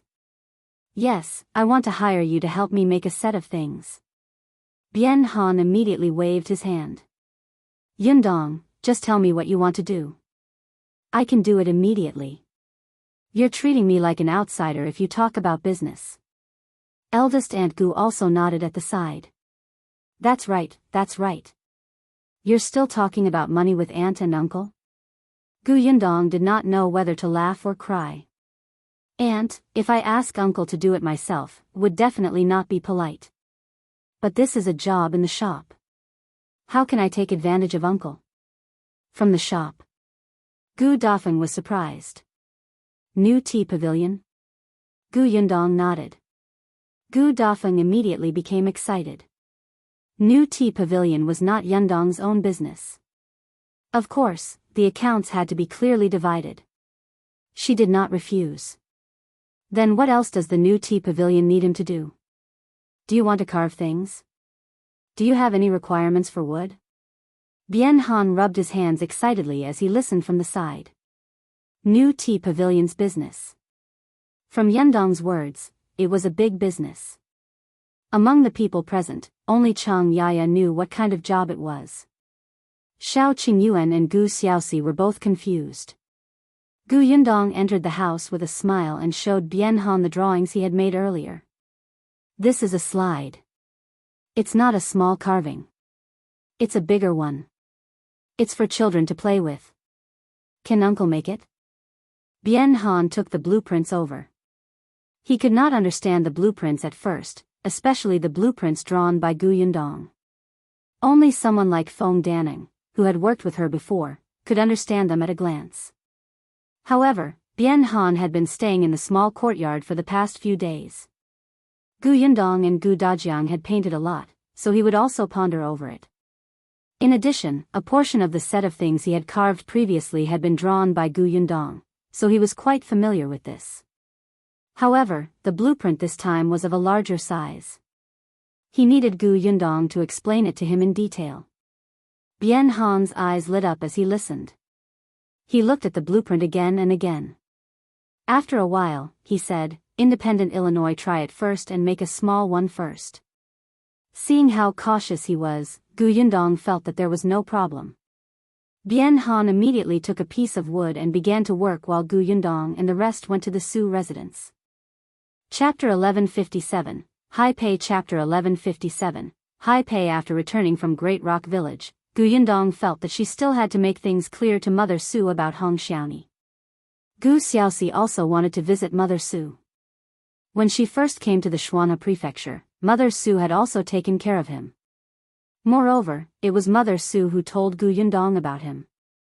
That was why their family was reunited. They were truly grateful to her. Xiao Qingyuan was holding the gifts in his hand when the group entered the Su residence. Mother Su had yet to recognize Gu Xiaoxi at a glance. It was only when she heard him introduce himself that she suddenly reacted. However, she saw Chang Yaya standing beside Gu Xiaoxi. Hong Xiaoni was not around. Mother Su was stunned for a moment until Gu Yundong told her the whole story. Mother Su was silent for a while after hearing that. In the end, she sighed and said, "I really didn't expect things to turn out like this. Fortunately, you guys went early and saved her in time." Speaking of this, Mother Su suddenly felt a little lucky. When Hong Xiaoni came to visit 2 years ago, she didn't force them to stay at her house. Otherwise, with Hong Xiaoni's character, who knew what kind of storm she would cause to the family? No matter what, everyone was happy. Gu Yundong and the rest returned to the Bien family when they were almost done in the Su family. In just one afternoon, Bien Han had already completed the small slide model. It was very exquisite and small. Gu Yundong's eyes lit up when she saw it. Kiki couldn't bear to put it down. She looked at Bien Han expectantly. The latter laughed and patted her head. "When the slide is ready, I'll give this to Kiki." "Thank you, Uncle." The little girl jumped up happily. Bien Han then looked at Gu Yundong and asked, "Is this feasible?" "Of course." Not only that, Gu Yundong looked at the small model and suddenly thought of something else. A kind of small DIY house. With all the components ready, one could build the house by oneself. Gu Yundong felt that other than wood carvings, his uncle might be able to expand and make such small toys in the future. However, it was still too early to talk about this. At least, it had to wait until he finished the work at hand. She just didn't know if his uncle wanted to focus on carving or if he wanted to earn more money with more novel things. Gu Yundong looked at the slide model again and said to Bien Han, "Since there's no problem, let's talk about the salary next. I've talked to Madame Chiu about making the full set of parts like the slide swing and seesaw. The salary is 20 taels. Of course, this is our offer. Uncle can negotiate, too, 20 taels." And it was negotiable? Bien Han and Gu Dafeng were both shocked. Gu Xiaoxi, who was at the side, also widened his eyes and gasped. Was the salary in the prefecture capitale euros so high? Bien Han hurriedly shook his head. Too much. Yundong, I know you're taking care of me, but you gave me such a high salary. It's hard for you to explain to the other owners. This is not good, not good. Gu Yundong smiled. Uncle, you're thinking too much. I didn't take care of you. This was Madame Chio's suggestion in the first place. You can ask Aunt. She heard it too. Xianxia immediately nodded. When she heard the price, she was also shocked. One had to know that all her savings for several years back then were only 3 taels of silver. Gu Yundong smiled. Besides, this job is not as easy as you think. Chapter 1158, half a month later. Chapter 1158, half a month later. First of all, the slide and swings are for children, so they have to be very sturdy. At the very least, they have to be safe. They have to be smooth and not have wooden spikes. Secondly, this thing has to be very strong. If the wood used is even the slightest bit substandard, it can't be used. Secondly, this slide requires a year of after-sales maintenance in the future. Bien Han was puzzled. What do you mean by after-sales maintenance? You just have to check the repairs every once in a while to see if there's anything that's old and inappropriate. You have to repair and adjust it in time. Bien Han was enlightened. That's not a problem. Not to mention a year, even if it's 8 to 10 years, it'll still go. There was no need for 8 to 10 years. After all, New Tea Pavilion's business was good. When the slide was old, it would definitely be replaced generously. There's one last point. Uncle, your legs have just recovered after all. Some rough and tiring work is still not suitable for you. I'm thinking, can we hire a small worker to help? Bien Han was stunned. He had really never thought about this. But what Gu Yundong said made sense. It was not easy for him to treat his leg. If it broke again because of this, it would be a huge loss. But who should he hire? Bien Han was conflicted. Gu Xiaoxi hurriedly pointed at herself and said, I, brother-in-law, I can help you. Bien Han turned to look at him, and his eyes suddenly lit up. Yes, Xiaoxi had just arrived at the Xuanhe prefecture, and she didn't have any work to do now. He was also young and capable, and he was family. He didn't have to worry about leaking Yundong's blueprint. He was the most suitable candidate. All right, then help me. Well, split the money we earn equally. Gu Xiaoxi hurriedly waved her hand. How can we split it equally? I'm just a helper. I don't know much about carpentry. If we split the wages equally, what kind of person would I be? Butayuro, Gu Xiaoxi said, if we split it equally, I'll quit. Seeing this, Gu Yundong could only say to Bien Han, Uncle, it's indeed not appropriate to split it equally. Why don't we do this?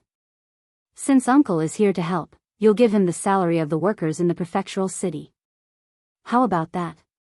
Bien Han thought about it and nodded in agreement. In the following days, Bien Han and Gu Xiaoxi started to get busy. Because they had to check the location and size of the rooms, the closing time of the New Tea Pavilion had been adjusted for the past few days. It was brought forward by an hour. After the guests had left, Bien Han brought Gu Xiaoxi to take a look at the location. When he was almost done with his research, he started to do it. Because of this, Xianxia stayed with Gu Xiaoxi at the Bien family's house and took care of their meals and daily necessities. Anyway, Yuanji and Yunshu had already returned to Fengkai County to attend classes. Hence, the couple also had a room to stay in and it was not crowded. Bien Han temporarily stopped carving, so Gu Dafeng naturally had less time to go to the market. Hence, she and Aunt Ku prepared for the wedding of Gu Yundong and Gu Xiaoxi. With Aunt Kes' suggestion, Gu Dafeng felt much more at ease. From the beginning, she was afraid that she would not do well. After all, she was just a countryside woman. If she was preparing for the wedding, most of it would be arranged according to the standards of the countryside. However, Yundong and Xingyuan's identities were different now. If they were doing the countryside style, they would look much more petty and would be laughed at. With Aunt Ku around, Gu Dafeng only needed to help from the side and learn more about the rules here. Half a month later, the slide of New Tea Pavilion was finally completed. Chapter 1159, New Tea Pavilion has a new thing. Chapter 1159, New Tea Pavilion has a new thing. Madame Dai and Nie Shuang both knew about slides, but they had never seen one before. They had only heard Madame Chiu give them a rough idea. Gu Yundong had always been proficient in publicity, and it was the same this time. 2 days ago, she had already informed the guests that New Tea Pavilion would be launching new things today. They were specially prepared for guests with children at home. Everyone was interested when they heard that. The things in New Tea Pavilion had always been novel and would not disappoint anyone. This time, it was said that Boss Gu had personally prepared it. Even Madame Dai and eldest Miss Nia had never seen it before. Driven by curiosity, both the women who were taking care of the children and the young ladies who were not married yet all appeared at the entrance of New Tea Pavilion. The slide was already in the room. Beside Gu Yundong stood the excited Bian Han and Gu Xiaoxi. After all, they were the ones who made it. They could explain it in front of everyone. Fifth Miss, who had almost bumped into Kiki that day, had also come. Now, she was holding Kiki's hand and saying proudly to her third and fourth sisters, Sister Gu said that she suddenly had this idea after hearing my words. That's why Kiki and I are the first to play. You can't compete with me, understand? Her third and fourth sisters were surprised. They didn't know that the new thing from New Tea Pavilion was actually related to their sister. When the madam and young lady heard this, they immediately became even more curious. The slide was covered with a cloth. Madame Dai was holding a corner in her hand, and so was Nie Shuang. Someone said impatiently, shouldn't we pull it open? Everyone is almost here. Madame Dai looked at Gu Yundong, who nodded. Madame Dai and Nie Shuang took a deep breath. Their eyes were also filled with anticipation as they reached out and pulled down. With a crash, the cloth on the slide fell to the ground, revealing what was inside. Everyone focused their gazes and saw a strange-looking large object standing in the middle. Everyone did not understand. They only knew that this thing had a ladder. After going up, there was a small house, but the roof of the house was in the shape of a mushroom. It looked especially bright and interesting. There were 2 slipways beside the house. One was straight, and the other was circular. On the other side of the house was a net. There were handrails on both sides that allowed people to walk over. After passing through the net, there was a small roof. The roof was in the shape of a windmill. It looked like they were in the suburbs and free. There was also a slide here that was slightly higher. There was a fence beside the entire large object. The fence was also shaped. There were even paintings on it. They looked like some small animals and were very cute. Everyone could not help but be curious. What is this? It looks strange. I've never seen it before. Of course you haven't seen it before. Otherwise, how can it be called a novelty? Even Madame Dai and Nie Shuang could not understand it after sizing it up for a long time. Gu Yundong gave Bian Han an encouraging look. Bian Han took a deep breath and tugged at his sweaty palms. He took a step forward and said, Ladies and gentlemen, you must be very curious about this thing. Let me introduce it to everyone. This thing is called a slide. It's specially designed for children between 3 and 6 years old. Bian Han was stunned for a moment when he saw that everyone's gaze was on him. However, he quickly pinched himself and recited the words he had practiced at home hundreds of times. The slide allows children to exercise their physical fitness, increase the balance of their legs, and make their hands and feet more coordinated. It can also allow children to have more courage and confidence by climbing and sliding. Chapter 1160, Envy. Chapter 1160, Envy. Everyone was a little surprised. Thesauro had such a function. Seeing was better than hearing. Gu Yundong saw everyone's gaze and gave Kiki a look. Kiki immediately pulled Fifth Miss forward. When they reached the stairs, she turned to Fifth Miss and said, Don't be afraid. Just follow me. It's very fun. Fifth Miss was not afraid at all. She was eager to give it a try and nodded vigorously. Kiki started to walk up the stairs. Fifth Miss immediately followed her obediently. Her mother wanted to pull her, but she couldn't. The two girls entered the mushroom house one after another and sat down. Gu Yundong went forward and adjusted their postures before nodding. Kiki moved her butt and slashed down with a swoosh. Fifth Miss followed closely behind and shouted excitedly, "I'm coming down, I'm coming down." It's so fun. There was a blanket at the bottom of the slide, so she was not afraid of falling and colliding. After the two girls slid down, they immediately turned around and climbed the stairs again. Everyone was speechless. The two of them went to the net again and passed by another windmill house. They rode down on the rotary slide. That was not all. The two of them became more and more excited as they played. When they slid down, they went to climb the ladder or walk the net. They went back and forth a few times, making the other children beside them envious. They revealed longing expressions. The ladies and young girls present actually felt that it was quite interesting, but this slide was too small for them. It was impossible for them to play even if they wanted to. Hence, when Kiki and Fifth Miss tried to climb the ladder for the third time, they were caught by Third Mississippi. She asked excitedly, "Fifth sister, is this slide really that fun? What does it feel like to go up?" It felt a little high when I first walked up. But with Kiki around, I'm not afraid at all. Kiki held my hand and it was very firm. When I went down the slide, I felt like I was flying. It's too interesting. Oh right, there's also that net. When I first left, I thought I would fall, but I didn't. After all, the net is small. I'm too big. After saying that, she broke free from Third Miss' hand and ran over again. When the other children heard this, they couldn't take it anymore and wanted to play too. "Mother, I'm not afraid of heights at all. I want to go. I want to go through that net. I'm very big too. I want to slide down. I want to fly." The madams and young ladies present had a headache from the noise, but some were deep in thought. Perhaps it could really improve a child's courage? The height of this slide was indeed average for them, but it was a little high for children. If they could overcome their timidity and have fun, and also solve the noise problem in New Tea Pavilion, wouldn't that be perfect? All of them looked at Gu Yundong. The latter smiled and said, "Of course you can play if you want, but there are 3 rules." The children nodded profusely. Firstly, you have to line up. Come one by one. You can't bully the weak. Secondly, you have to protect your belongings and not sabotage them. Don't kick the slide and cause trouble for others. Thirdly, you have to follow the order. Go up the steps, but don't climb. Be reasonable and don't make a fuss. That was all for now. She would think of other things later. Can you do these 3 things? As soon as Gu Yundong finished speaking, the children present immediately nodded.